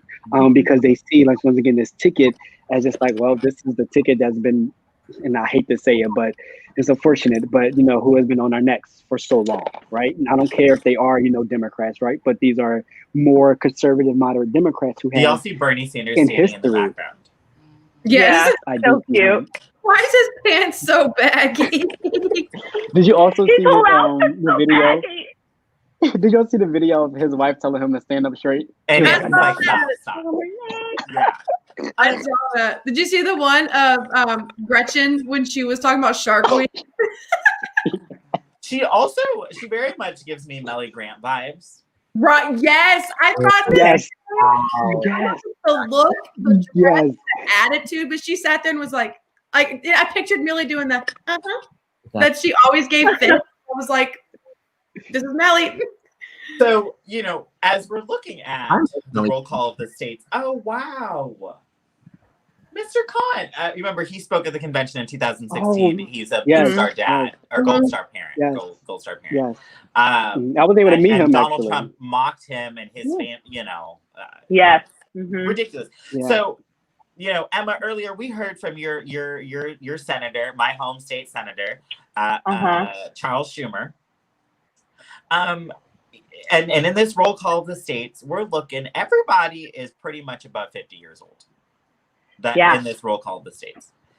But as Elijah mentioned earlier, the electorate is getting younger. They're getting more progressive. They're getting darker. They're getting queerer. They're getting, they're breaking binaries. They are of every ability, every educational status. What do we need to be doing? You know, other than electing people, because let's take elections away, because we know that voting in elections is one thing. But what do we need to be doing as just ordinary citizens to take ownership of what we need to be doing? Like, and do you think that it's time for people like Schumer and Pelosi to step out of the way? Do you think if we get a new Congress, do you think if we win the Senate and we keep the House and we get the White House, Charles Schumer and Nancy Pelosi need to go? Yeah, so absolutely. So I always like to think, you know, voting itself is not a radical act. You have to make it one, and you have to follow it up with because it's written into the system. It's not radical at all. You have to make it radical, and I think you make it radical by who you choose to vote for and what you do with your voice outside of the voting booth. And yeah, I think that really advocating for new leadership within the leadership, like, you know, I love her. I think this would be a great place for her. I don't think she's eligible for it though. Elizabeth Warren as the House Majority or the Senate Majority Leader. I would love that if she's not in the cabinet. You know, I think just having people who look more like the electorate is going to, as the leaders of the party, would signal that maybe there is room for change. That even like, as much as I don't always agree with Kamala, she looks more like what our party is. Party looks like. Yeah. So, and that's what, it's just a step towards saying, we know you are a part of this conversation and we want you to be a part of this conversation. The room looks more like the room should look like. And we know we don't just want to be in the room, but at the very least, it should look like the people they're representing. The people they represent. What do you have to say about that, Luis?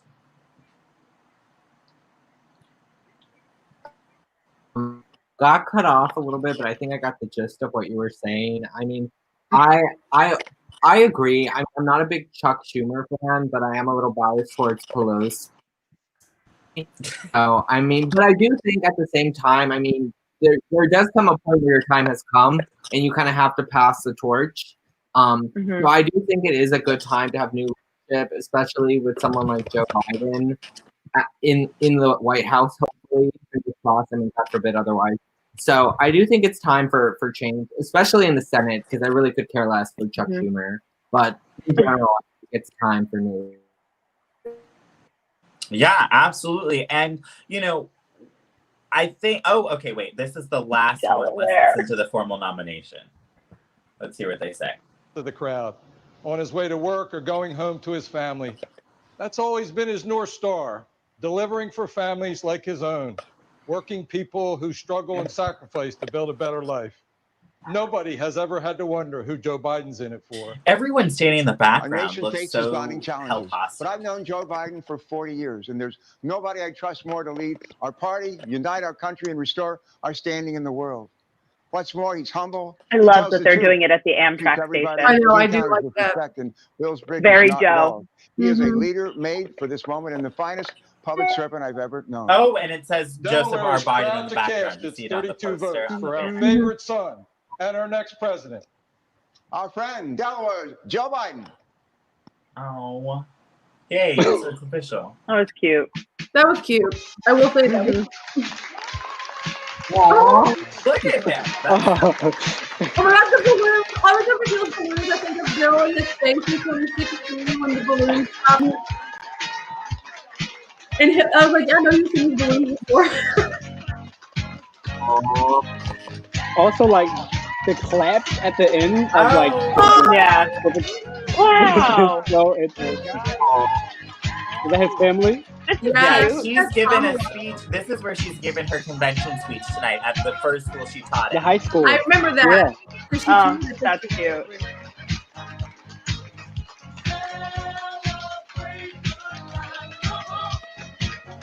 This is only a little awkward. It's only a tad bit awkward, just a little bit. But it couldn't.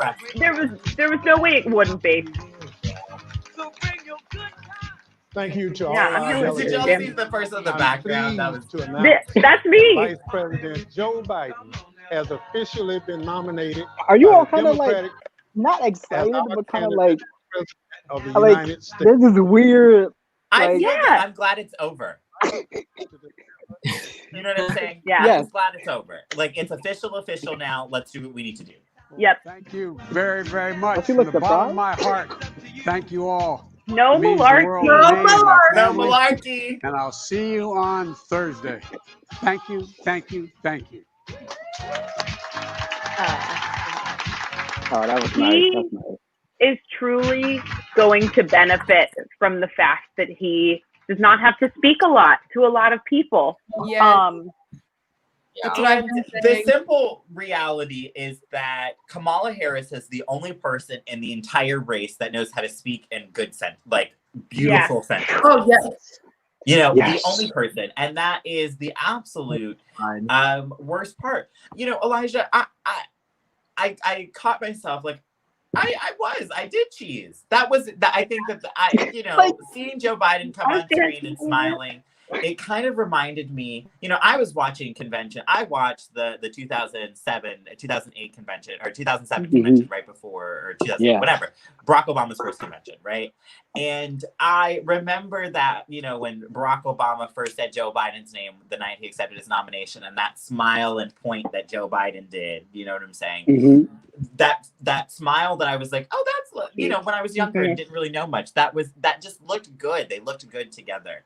And I think that this also is, a moment for me to get not necessarily re-excited about like the Democratic Party, but just of where we have a chance to go, that call to begin again, to build a better future, so if in that conversation about building a better future, before we hear from Joe Biden, because I think it might be coming up pretty soon, what is building a better future? What does that look like for you? If there were no constraints, what does it look like for you to build a better future? Wow. Yeah. There would be no police, first of all. Just Absolutely. No ICE. There would be no ICE. Department of Homeland Security. There would be no Department of Defense, really. Minimal. Yeah, I would definitely college would be a lot more affordable than what it is. Yep. And I know in Louisville today, actually, our school district, JCPS, passed a law that states that any graduating senior starting in 2021 gets 2 free full years at one of the local community colleges in Louisville's HBCU that we have. And then after you get your associates from there, you can finish the last 2 years at U of L and get a full bachelor's degree for free. Wow. That's awesome, because there's a lot, especially that I know, inner city kids who see college, see the thousands of dollars and don't go because they're scared, terrified to have to pay all of it. So with opportunities like that, it gives those who are unlike me, who are fortunate enough to be able to, do the loans and pay it back and have parents help, but further their education and have more experience and be able to get, better jobs and more money that's needed to help live in this country. Yeah. Let's go ahead and listen into this. Go ahead. Keep going. Can I just say before that young Joe Biden could get it? Like the photos of him before that, he could get it. He could get it. He could get it. LOL. Not that attractive. Just young him. Anyway. But Luis, what does building a better future? What does that look like for you? His plan talks about lowering drug prices and making care more affordable. I think it comes back to a lot of what we talked about. It's not just about having more people in the room, but it's just finally passing. Not even passing down the. It just sounds so. I don't know. I think it's just about new. I want a new world order, to be honest. Way democratic system. I want more involved in the Oh no. Oh wow. Forces I echo. Seems like your connection's a little in and out. Yeah. Let's listen into the convention. You handsome boy. Wow. He was born in 15 and with a heart condition. Oh, wow. Sorry. And thankfully, the ACA had already taken effect.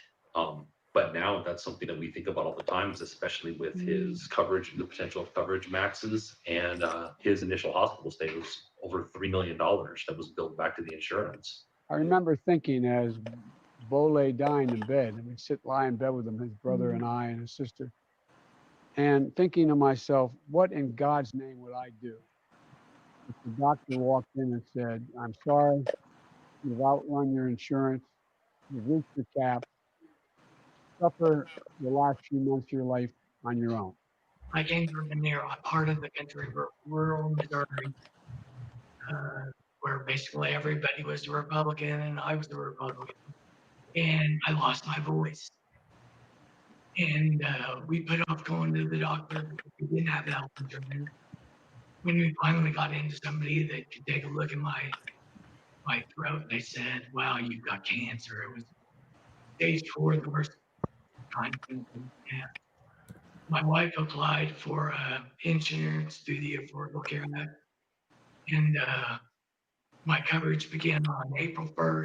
One of the things that I really appreciate, and I'm very much looking forward to getting beyond, is having a president that is able, as we've all said, to connect with the American people. But, does that only go so far? Yeah.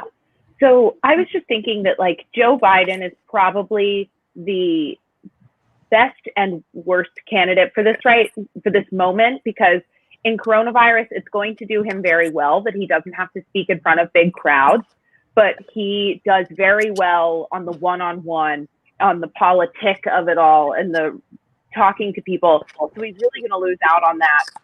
But welcome back. You're right. It isn't enough. This, and I think that him not being able to campaign is going to kind of show that, because he isn't able to talk to people one-on-one as easily. Is going to have to do more work to make up for it.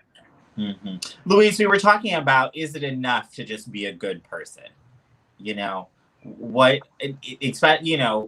were just talking about how Emma was saying that Joe Biden is the best, worst person for this moment. As a person who has experienced some of the most grief any person really should have to experience in their, political lifetime, being able to deal with the fact that over 5 million Americans have been affected with COVID-19, that over 170,000 people, folks have, died from this. Do we just need a good person? Do we just need a person who can comfort people? Do we need a comforter in chief? Yeah, I think these things can be separate. At least for me, they are. I think when it comes to he's a decent man, I think that should be the bare minimum. Bare minimum. When did only because of Trump are we even calling someone that? Yeah. But I do think he does have something going for him in terms of everything he's had to mourn and everything he's had to experience. I'd love to see more of that. More of that side of him. I know that's a lot to ask for a person, but I think he can do it, and he's willing to do it, and he could do it. Because I think that's where he could be really a sharp contrast to Trump. But I think he's a decent guy. I would hope so, but 4 years, a very not decent guy has done people accustomed to a lot of things we shouldn't be accustomed to. And Allison, you come from a state where, your elected official, representing you in Congress is known as the Grim Reaper. Yeah. What is, what do we do? Because here's the thing. The upsetting thing for me is that America thinks that Donald Trump came out of nowhere. Yeah. We're thinking that the rise of fascism in this country came out of nowhere. Or that our institutions, our democratic institutions, would be under attack of the way that they are. None of these things came out of the blue, right? Yeah. Mitch McConnell is the sole arbiter of the destruction of a lot of parts of American society, and he is an enabler of a president to cause us harm. So, what do we need to be doing for folks in Kentucky? Like, how are we going to get people in Kentucky to stop voting against their best interests? Because here's the thing. Those of us that are on this live stream, I mean, we're showing up to the polls. We're showing up to the polls. We're showing up to the conversations that we can. We're sitting here having a panel, watching the damn Democratic National Convention. We are not the people they're trying to convince. Yeah. So what do we need to be doing? And, as we learned in class, which I hated, and y'all heard me say every freaking week how much I hated that we don't give a damn about policy. That all Carrie kept telling us is that the person is the person that people care about. They don't care about policy. I don't agree with that at all. Oh my God. Exactly. That's what I don't agree with that at all. Exactly. But that's what. I think it's recent though. I think it's very new. I think only now are people really caring about the policy. I think Hillary Clinton made people realize, oh, maybe I don't just want to support whoever is being pushed in front of me. Maybe I want to have opinions and have particular reasons why I don't want this person. So I think that, yes, people are paying attention to policy, but I don't think they've always paid attention to policy. Yeah. Yeah. I think for me, policy, just because of the where I'm at in my life now, and then the type of job that I have now, policy is almost like the invisible rule, right? Or that invisible thing that basically dictates people, right, and where they live and where they can shop at, right? And what medical insurance they can use, right? It's the invisible rule that we don't see, right? And so I think people are starting to understand that the reason why the country is the way it is because of policies that are in place that has never been actually talked about, right? Like when we look at a lot of policies, they're inherently racist, right? Yeah. And so we want to be able to create a system, right, that is so diverse and so multi-layered and whatnot and multi-racial, but we can't do that because the policies that are in place actually stops us and enables us to do that, right? It's like we're fighting against a brick wall. We're just like, we had to actually, I would say, just crash and burn the whole government, but we can't do that. But we have to look at these policies and say okay, so who are you actually affecting, and who are you not affecting, right? Because when Donald Trump, when he tweets, hey, listen, so I'm going to actually create legislation so that people so that suburban moms are going to feel safe, right? Exactly. Stuff like that. Yeah. That policy matters. That's going to be in place. Yeah. Right? That speaks to people who is like, oh wow, I don't want black people to come to my neighborhood and ruin it and stuff like that, right? But then but you have black people saying, I can afford to live in those areas, but oh wait, I can't get a mortgage. Oh man, it's too expensive, right? Well, why can't? So we look at stuff like that, but we don't understand the full totality of what he's saying, right? And the policies are normally in place for years. For years, right? And so once again, I think Emma, you do great. Bring a great point that I think just recently we've been starting to really look at how policies are so detrimental to the lives of everyday Americans, right? Especially those who have been marginalized for X amount of years. As we can look at indigenous peoples, it's horrifying, to be honest with you. Yeah, and that was one of the arguments with Kentucky. We rank in the bottom 10 of every category possible: education, healthcare, well-being, et cetera, et cetera. And I will say both Charles Booker and Amy McGrath have been very good at focusing on that. But one of the things is people are still just so comfortable with Mitch, and I don't know why. Yeah. But for example, Kentucky ranks 4th in usage of Obamacare. This state relies on Obamacare.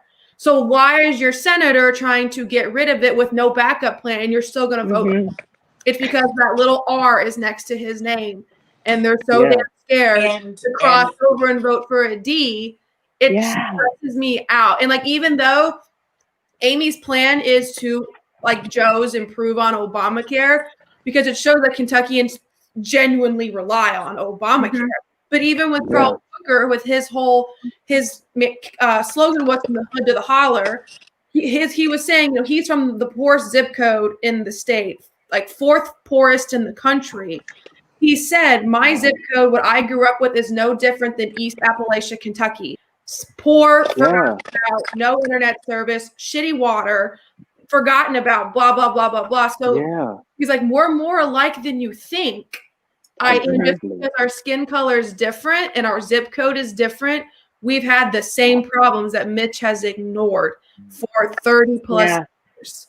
And like now a lot of Kentuckians have finally realized that and are waking up. And I think it'll be very interesting to see what happens here in November in Kentucky. But let's hear what former Secretary of State John Kelly has to to say. attack climate change. We stopped Ebola before it became a Who was the 2004 Donald Trump inherited a growing economy and a more peaceful world. Obama delivered and like everything else he inherited, that really catapulted him into the White House. When this president goes overseas, it isn't a goodwill mission, it's a blooper reel. He breaks up with our allies and writes love letters to dictators. America deserves a president who is looked up to, not laughed at. Donald Trump pretends Russia didn't attack our elections. And now he does nothing about Russia putting a bounty on our troops. So I was waiting for that to come up. I don't understand why that hasn't been the only person he's interested in defending is himself. For Republicans to care about the military as much as they our that's what I've been saying. Our ideals, I have family brave men and women in uniform with can't family afford members 4 more in the years of military Donald Trump. Trump. And I'm like, what if that was your son? What if that was your cousin? What would you have done? Yeah. And blame Obama or Hillary for it. So President Biden will. Joe's moral compass has always pointed in the right direction. It's so funny they keep talking about his moral compass and the struggle to wake up the world. The line is so low. But that's what I'm saying. That's what I agree. I mean, at the end of the day, every freaking person knew Donald Trump had no integrity, had no character, had no morality, and that's why people loved him. Yeah. They're like, oh, he's not a normal politician. Yeah. He speaks his mind. He doesn't care. Silent majority. Our values don't limit our power. Well, and Ali, it kind of what you were going back to saying. I think a big part of our political conversation has to be how many Americans hold on to the lie, not even the lie, hold on to white supremacy. You know, hold on, and that is what Mitch McConnell is. That is what Donald Trump is. That's what Tom Cotton is. That's what Paul Ryan was. I had dinner with my grandparents the other night, and they live in Corden, Indiana, a very rural, small town. One of the very few Democrats that ever come out of it, especially at their age. And my grandma made the comment, she was like, I cannot believe how many racists were woken up by Donald Trump in 2016, while they are still alive proud in 2020. Yeah. As someone who lived through the 60s and lived through civil rights, she's like, it makes me so sick to see that they're still alive and well and pushing on. And voting. Yeah, and voting. And a lot of them are not. At the RNC next week. And a lot of them, Louise, as you were saying, are not young. I mean, not old. Not old. They're our age. Yeah. Yeah. And that's why I don't want to berate people. You know, I'm not a berater. I have a piece that's coming out this week about a chance to begin again. And it's, you know, me not begrudging anyone to vote, but it's just me saying where I think that we're at. And, you know, my thesis, though, is what do we say American people in 20 years if we don't have a society where everything that's been fought for over the last 100 no longer exists? Because there are people, there are Republicans who did not like Donald Trump, but were committed to white supremacy, so they still went and voted for him. Yeah. They didn't give a damn that he, you know, was being more blatant, you know, blowing their cover, you know, blew the lid off of this Reagan idea of conservatism, this morality, this moral compass, doing the right thing, pull yourself up by your bootstrap, you know, but they still went out and did that. And I think for us, we are people that are principled people. We are critical people. We understand, you know, the reality and the consequence of what we have. But they trust in. We need to be able to get to a point beyond survival politics. Yeah, right? absolutely. Yeah. We will not be able to do that though with Donald Trump. And the reality is that this moment in our country, I think y'all can agree, is like no other time. We have never seen this before. We have seen the largest protest movement in the history of our country, over the last few months. Yeah. So I don't think, trying to manage and weigh the likelihood of a Joe Biden presidency, I don't think we're going backwards with the Joe Biden presidency. I don't either. I don't either. No. I think that it's actually it will be a small step forward at first, but I think that if we can get out there and elect Democrats, progressives, socialists up and down the ballot, we can jump this country 20, 50 years down the road. Yeah. So one of the things that's huge is, are y'all worried about what are you feeling about the Postal Service? Postmaster DeJoy came out and said today that he was halting. He's going ahead and halting any plans to change anything that the Postal Service has going on. He says because he does not want it to look like that entity is interfering with the election. Now, guaranteed, you knew this already. You talk about exactly. This sets us back, don't you think? Because people already have distrust in voting and XYZ because the election stole the damn election. Yep. So what do we do now? How do we balance? I know I just gave this whole speech about beginning again, but this is a real reality that we have to confront. Is that what do we do right now? How do we combat this mistrust?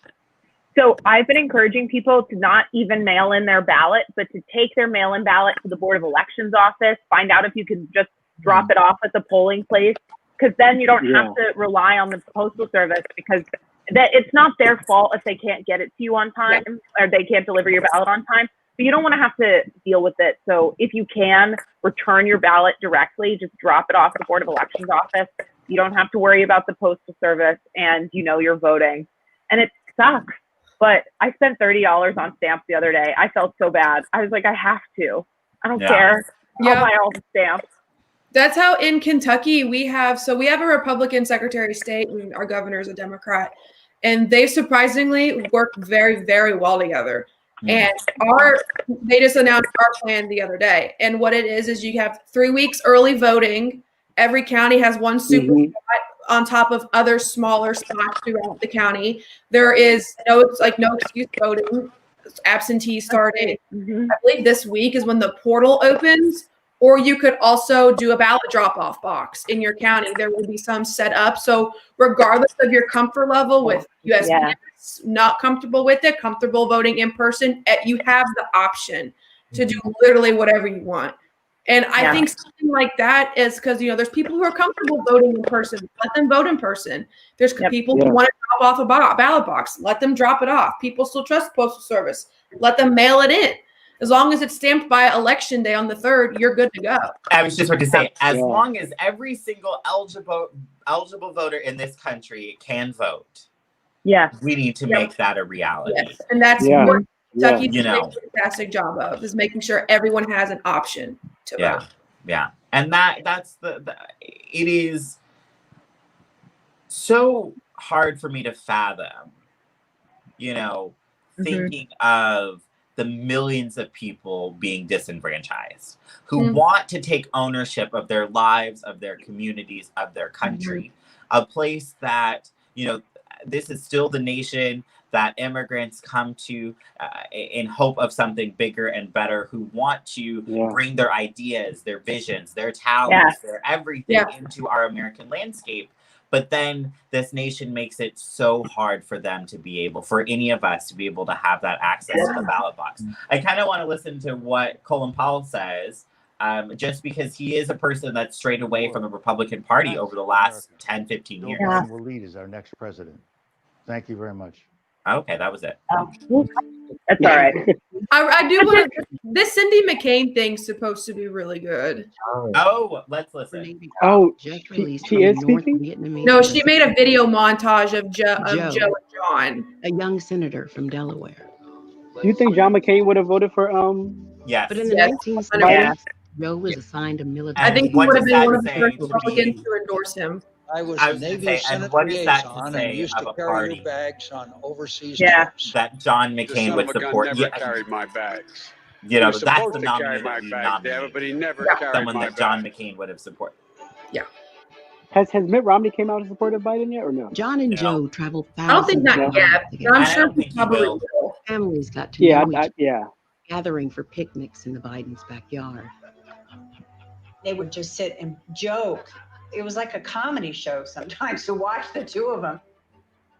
But when John was elected to the Senate as a Republican from Arizona, they found themselves on opposing sides.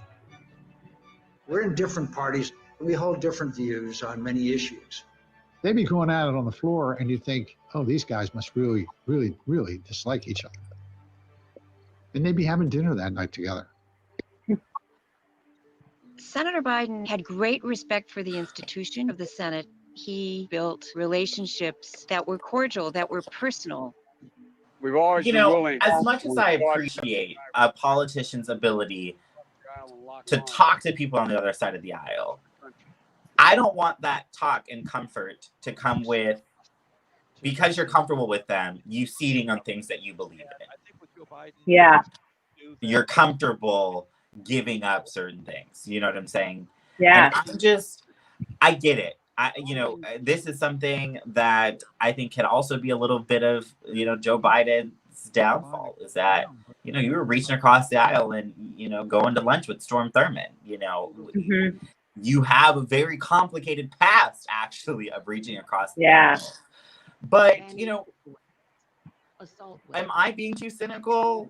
Have we lost that ability in the country to sit down and have meaningful and intentional conversation? Emma, Ali, we had in our classroom, I think, 2 conservatives. I feel like we always left the space open to hear what folks had to say, but they never did. So what does that say about discourse in this country? Because that's a big part of this community conversation. But what do we do for folks who may be good, good people, but refuse to see the humanity, in me, by not voting for people who want to hurt me or oppress me or policies that do? What does that say about who we are? That's something I grapple with all the time. I think it says a lot, but I never want to say that like, I can't be friends with someone who's a Republican, but there's a difference between, you support those policies, whether you're a good person. That's like when bringing it back to cops, like, oh, I'm a good guy, but you're a part of this system that is not good. Just, you are complicit in this system. So I think that there's a difference between trying to compromise and like, honestly being friends with someone who is complicit in hate, like derogatory policy, I think is very different. I'd rather him just reach across the aisle for policy than be their friend. Yeah. Frankly. I think also the Senate that Joe Biden joined, I mean, it was an all boys club. It was an all white boys club. I mean, and that's his generation, and that's right. I mean, from which, like, I get it, but I also he still needs to be held accountable for it, because that's not where we are now.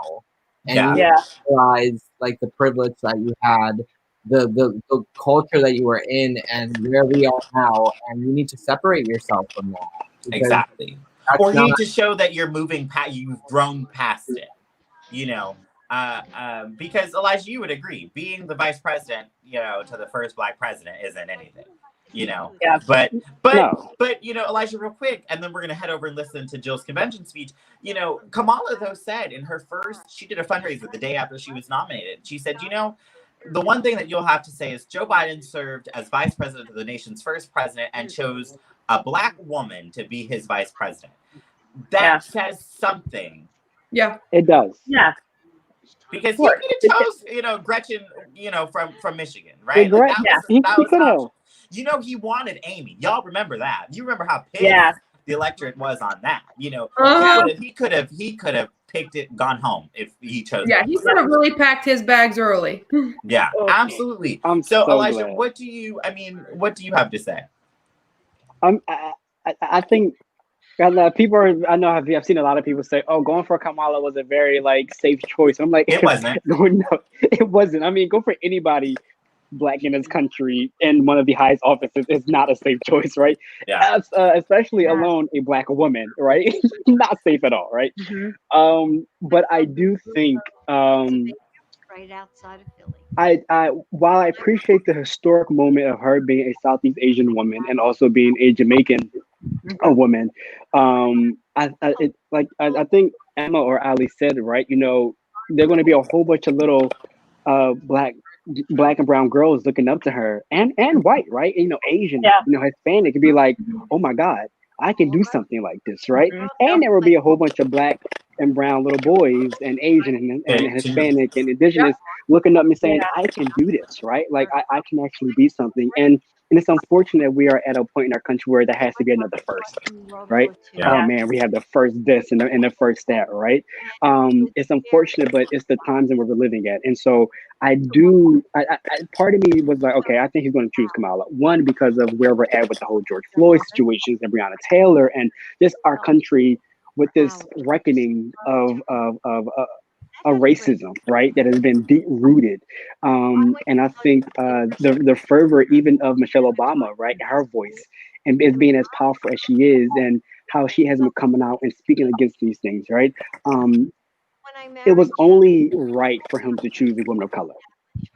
I think so, because I think it, like you said, we're not moving backwards with Joe. We're moving. It's a small increment of moving forward, right? But I also believe that Kamala came out really strong when she first was running, very strong, and I think her detriment was the fact that they were comparing her to Obama, right? It was, oh, she's the next Obama. It's just like, no, why can't she just be Kamala, right? Yeah. And I think her great stride when she first came out was really impactful, and so I think they were also trying to tap into that as well, right? And so, you know, politically speaking, it wasn't a safe move, right? But I think it was a smart move to make. And I think, given that, I think it's going to pay off, because you also see the Republicans and the GOP party right now scrambling, right? Because she is they this have no dichotomy idea how of to talk about no, they can't, because it's like we don't want to, because it's like, oh man, like we're really going to be racist and misogynistic, right? But then also she is tough on crime as well, and like she's not that progressive, and so it's like, where do we, like, how do we attack this? It's going to be interesting, because I would have thought they would have came much better. Other than being flat out, you know, having flat out misogynoir, you know, that just compounded misogyny and racism that Black women every single day in this country feel. But for me, one of the things, and then we're going to click over, is what I'm wanting to see is Joe Biden roll out his cabinet to America.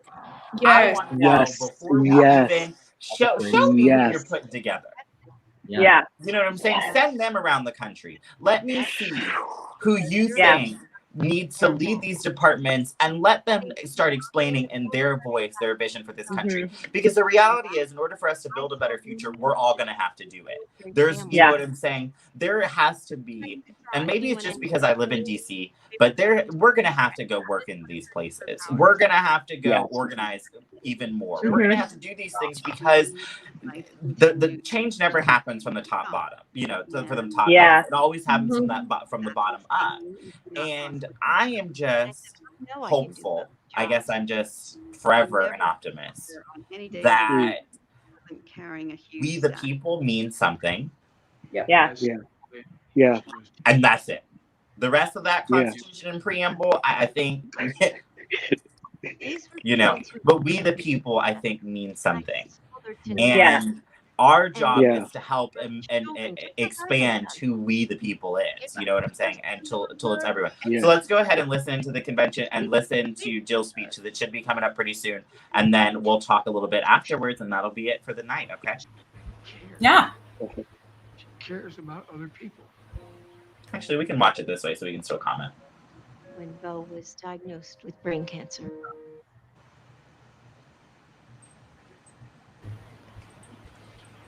Service, you know, they're not supposed to react to your life or what you're doing. They would whisper, I'm praying for you. It's your strength holds this family together. And I know that you will make us whole again. You never stop, ever. But you do have to find purpose. Please welcome my husband, Joe Biden. Running for president is too tough to not be together. The future First Lady of the United States. There you go. If Dr. Biden is our first lady, the country will be getting one of the best humans that we have. She has been through some really tough things in her own life. I don't think I know a lot about Jill Biden. No, and so that's I don't. that'll have to be a part of tonight's story too. You know, that who are you? And you know what I do know is that she is the only second lady to continue working. She's a community college professor. She taught the entire time that she was in the White House. Yeah, She just looks like a sweetheart. Yeah. She just looks like a nice Did lady. you see that? Yeah, like she just looks like someone who I could hug in the middle of the road and just be like, Did you see the interaction of her calling Michelle Obama Mo? And like Yeah. it was really nice. Classroom. The quiet that sparks with possibility just before students shuffle in. The murmur of ideas bouncing back and forth as we explore the world together. The laughter and tiny moments of surprise you find in materials you've taught a million times. When I taught English here at Brandywine High School, The way she's perfectly turning to the cameras, how many times did they practice this? I'm so Oh proud no, of you. many of times. participation. But this quiet is heavy. You can hear the anxiety. And that it's so poignant for her being in the school right now when Corona is basically saying like, can we go back to school is important. The rooms are dark as the bright young faces that should fill them are now confined to boxes on a computer screen. Yeah. I hear it, so many of you. The frustration of parents juggling work while they support their children's learning, or are afraid that their kids might get sick from school. Can you imagine watching this 4 years ago? Right? Can you imagine watching this time last year? The lines that stretch out before Not the same. No. No. And the indescribable sorrow that follows every lonely last breath when the ventilators turn off. As a mother and a grandmother, as an American, I am heartbroken by the magnitude of this loss, by the failure to protect our communities, by every precious and irreplaceable life gone. Like so many of you, I'm left asking, how do I keep my family safe? You know, motherhood came to me in a way I never expected. I fell in love with a man and two little boys standing in the wreckage of unthinkable loss, mourning a wife and mother, a daughter and sister.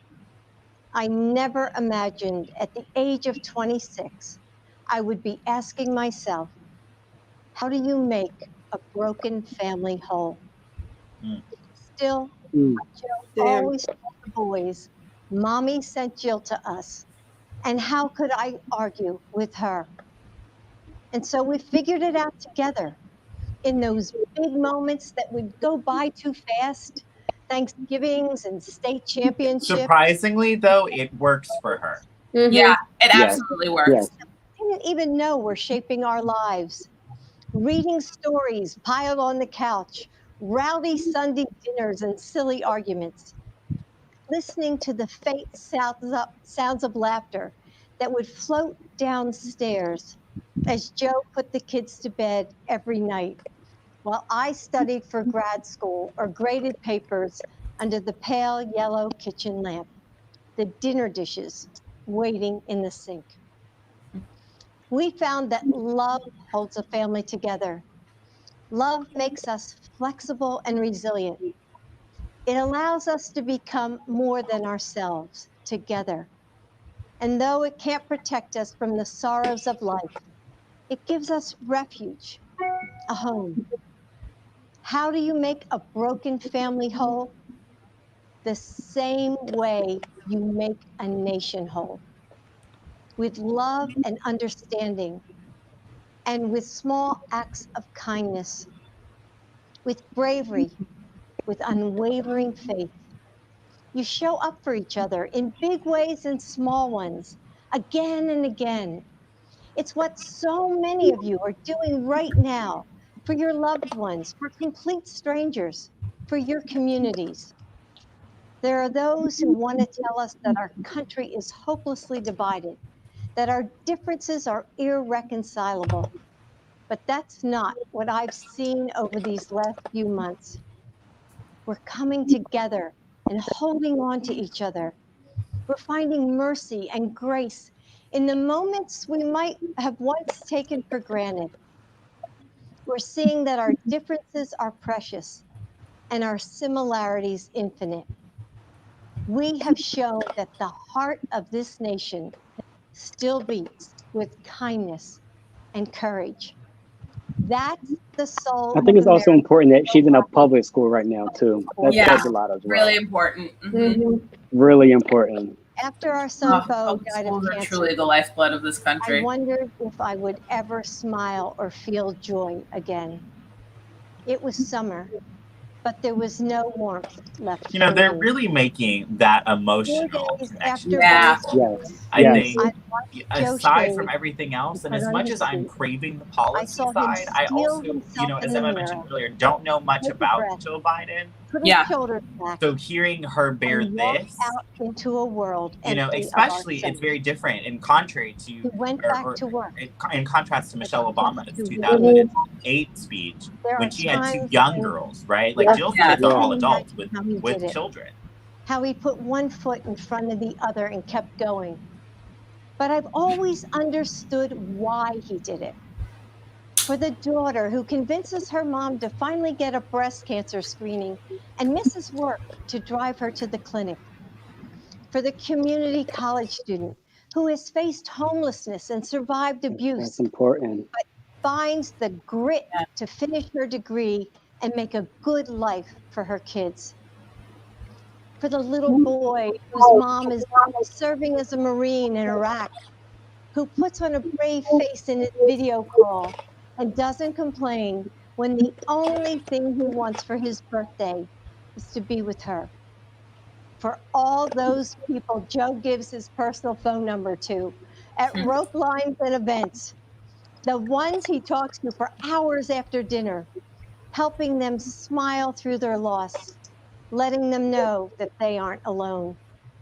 He does it for you.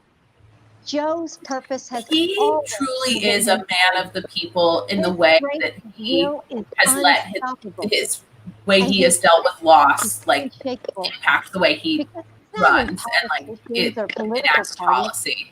Yeah. So, and it, as much as I don't always agree with him, it is really moving when you think about how powerful it is that he is still here after losing so many people in his life. Yes.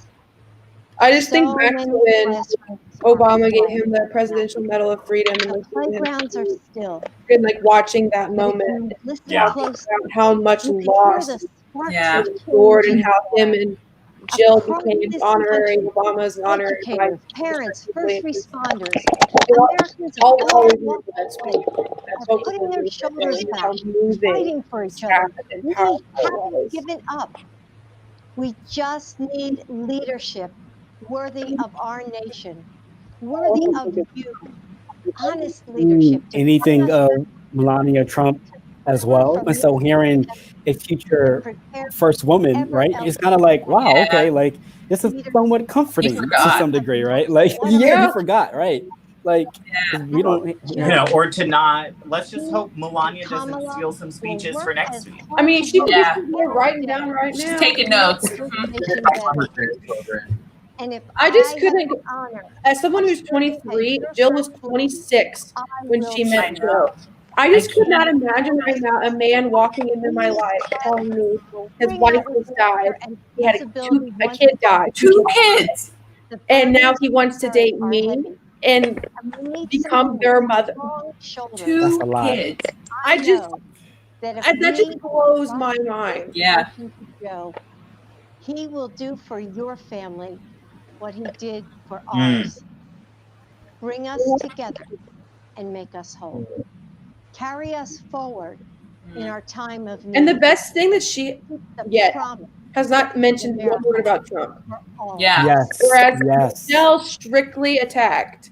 Yep. Where Jill strictly defended character. Oh, the mask. I know. Joe Biden's husband. As you heard tonight, excuse me, you can see why she's the love of my life, the rock of our family. She never gives herself much credit. And they also seem genuine. Like the love seems they genuine. like each other. Very much like Barack and Michelle, who genuinely love each other. I think it's because Melania hates Donald Trump so much. Just think of your favorite educator who gave you the confidence to believe in yourself. That's the kind of first lady. I think lady, Dr. Jill. Joe Biden will be. She speaks to. Oh. See, this is why it's okay that Joe Biden does not have to give that many speeches this cycle. Because bless him, he can't do it. Bless his heart, he can't do it. I know, it just makes me so sad. But I think for somebody who also grew up with a stutter, and has to like overcompensate that and stuff like that, and has to understand like the slow down when you speak and like really like enunciate your words, right? I think it also makes them somewhat human because like as we see like Obama, right? Obama's just a great orator, and Michelle Obama is a great orator. Compose sentences. Right. And so you have you have VP Biden where he has a stutter and stuff like that, but it kind of makes him like, well, okay, sure. I mean, that's fine. Like, and also he also didn't go to like an Ivy League school, right? Like, so like he's your average typical. It makes him that relatable. Is that he also was born with a disability. So like not only has he lost a wife, lost kids, he also has a disability that he had to overcome. As well, which is something not a lot of politicians, specifically presidential candidates, can relate to. Deal with. Yeah. This speech, it was good. I will say I'm missing something. Maybe it's just because I'm too used to hearing Michelle Obama kill a convention speech,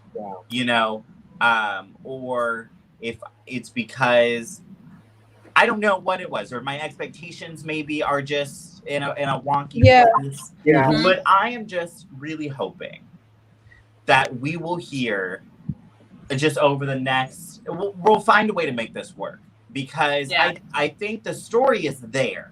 It's just now telling it. Yes. And not only just telling the story, because what she told us and what I genuinely felt is that in the face of unspeakable tragedy, personal tragedy, what Joe Biden and Jill Biden did was put a family together. And what that does is, even though I'm not sitting here saying run and go get conservatives and get them to vote Democratic, but for those people who are so family oriented, who their families are the bedrock, and that's not a party thing. That's an every person thing, where your family is the bedrock of American civil life. You know what I'm saying? The idea that we come together, community life. You know what I'm saying? Should be the central. We've become extremely individualistic over a long period of time. But what her speech just said is, wait a minute.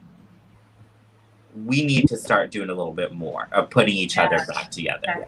You know what I'm saying? Because I didn't think about it. We are going to have to heal from Donald Trump. Yeah. While actively fighting really heal Joe Biden. Like, and when I say heal from Donald Trump, I mean the symptoms and the causes of Donald Trump. Everything that got us to creating him. I mean, going back, years ago when the damn Tea Party was created, we should have known that we were going to get somebody like Donald Trump, And what I am hoping for, and this is kind of closing, and I want to hear everybody's last thoughts, is I'm hoping that, as someone mentioned earlier, that they build an administration, a team, a White House, a government that looks like every single type of American, that all of us are every day in the face of unspeakable tragedy. Every single one of us. I mean, we are living in a tragic time. Yeah. That we don't capitalize off of that, because that's not the right word, but that we lean into it. You know what I'm saying? That we're able to see the more American. So that's what I'm looking forward to. Allie, your last closing final thoughts. What are you looking forward to? Not only the rest of this week, but, you know, building a better future for America. What are your last thoughts? I'm really looking forward to being able to close this chapter of our nation's history, and just, we obviously can't forget about it because it's shaping a lot of what's going to happen in the future, but just kind of pretending that Trump did not exist and just going forward and making the path for citizenship easier, making education easier, healthcare more affordable, making it this, making that. Just being able to finally move on from this nightmare that just you can't wake up from.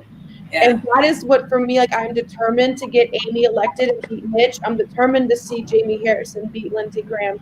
Determined to get Martha McSally out of there. Susan Collins, all of them, get out of there. And finally take the big step forward that is long overdue. That was promised in 2008 and then stopped. But get rid of that and just keep going and not look back. Yeah, absolutely. Elijah, what are you looking forward to? I think I'm, like Ali said, I'm looking forward for us to rebuild back from Donald Trump, right? And almost, forget to a certain extent that, he even did exist for 4 years. But I'm also looking forward to a America, right, that I can say, no, what I'm actually proud of, right? Because, the reason why we fight so hard, the reason why we do the things that we do is because we see the potential that this country has, and so we want to be able to say, hey, listen, I'm actually a proud American citizen, right? And so I'm really excited to be able to see that come to fruition in whatever shape or form that may take. And I know it's not going to be overnight, but I think we are on the precipice to really getting something started that's going to be beautiful and it's going to be really long lasting. And so I'm excited to see what a Biden and Harris presidency can really do, and what that can and how that can transform America as a whole. So, yeah, Emma, what are you looking forward to? So kind of piggybacking off of that, I'm excited to see what Joe and Kamala do, but I'm also really excited for the conversations of, okay, we've done it. We got Donald Trump out of office. I'm ready for the critique conversations. I'm ready for us to be really critical and really put their feet to the fire and make them see that, yes, you are here, but it's because you were the only choice. Yeah. Luis, last final thought. Yeah, I mean, I'm looking forward to just everyone doing their part, because that's really what it's going to take. I mean, Joe and Kamala, they're going to do what they're going to do, and we all, as individuals, as active members of our communities, are going to have to do our share of the work. Which, I mean, I know everybody on this panel is going to do their thing, which is great, but getting our family members. What are we continuing to do? Yes. Yeah. Pushing it, and to echo what Emma just said, it's not going to end on election day. We got to keep going past that. Yeah, absolutely. And y'all, that was the whole point of this, power of the people, building a better future panel. Is the reality is that elected officials aren't going to save us at all. We got to get out of that idea, right? Yeah. That the ballot box is not going to save us. But what it does do is it gives us a chance to begin again. It gives us a chance to assess where we are and decide, if anything, it makes a stance of who we believe we should be. Yeah. And that's a thing to reconcile. I've been reconciling that a lot. I've been having so many conversations in the community. And one of the things that I promised myself I wouldn't do over the last few months, even though I'm going to be real, I am completely disillusioned with the country. On a federal level, I'm pissed, I'm upset, I don't want to be bothered, y'all. And I'm the type of person that, if you know me for a while, I was the person who was always talking about America being that shining city on a hill. You know what I'm saying? And having to relinquish that lie, having to relinquish hold of that we're not the city on a hill, that we're not the Redeemer Nation, but we do have the possibility of being there.